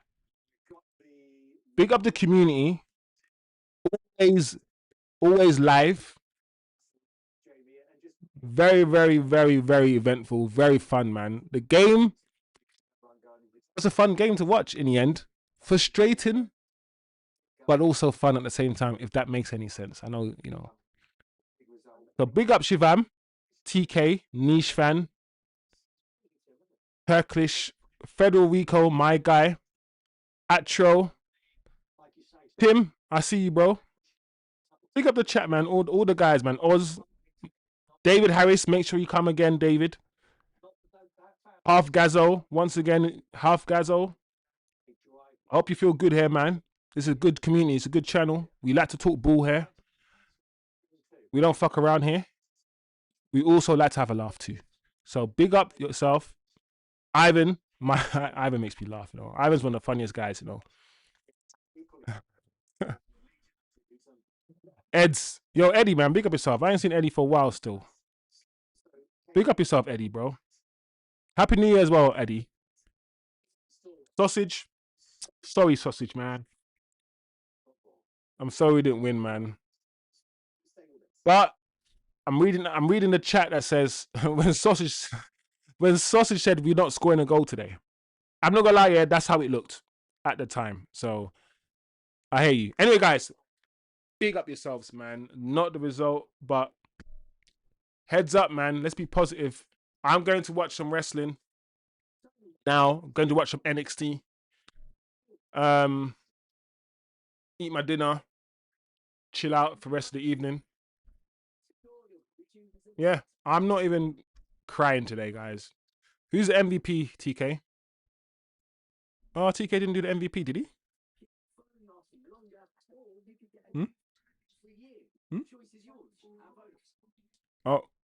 Oh, Turkish did the MVP. The MVP is the chat. The chat is the MVP today. Big up everybody. Big up Sausage. Big up the Ways. Big up Ways, you know. Big up myself.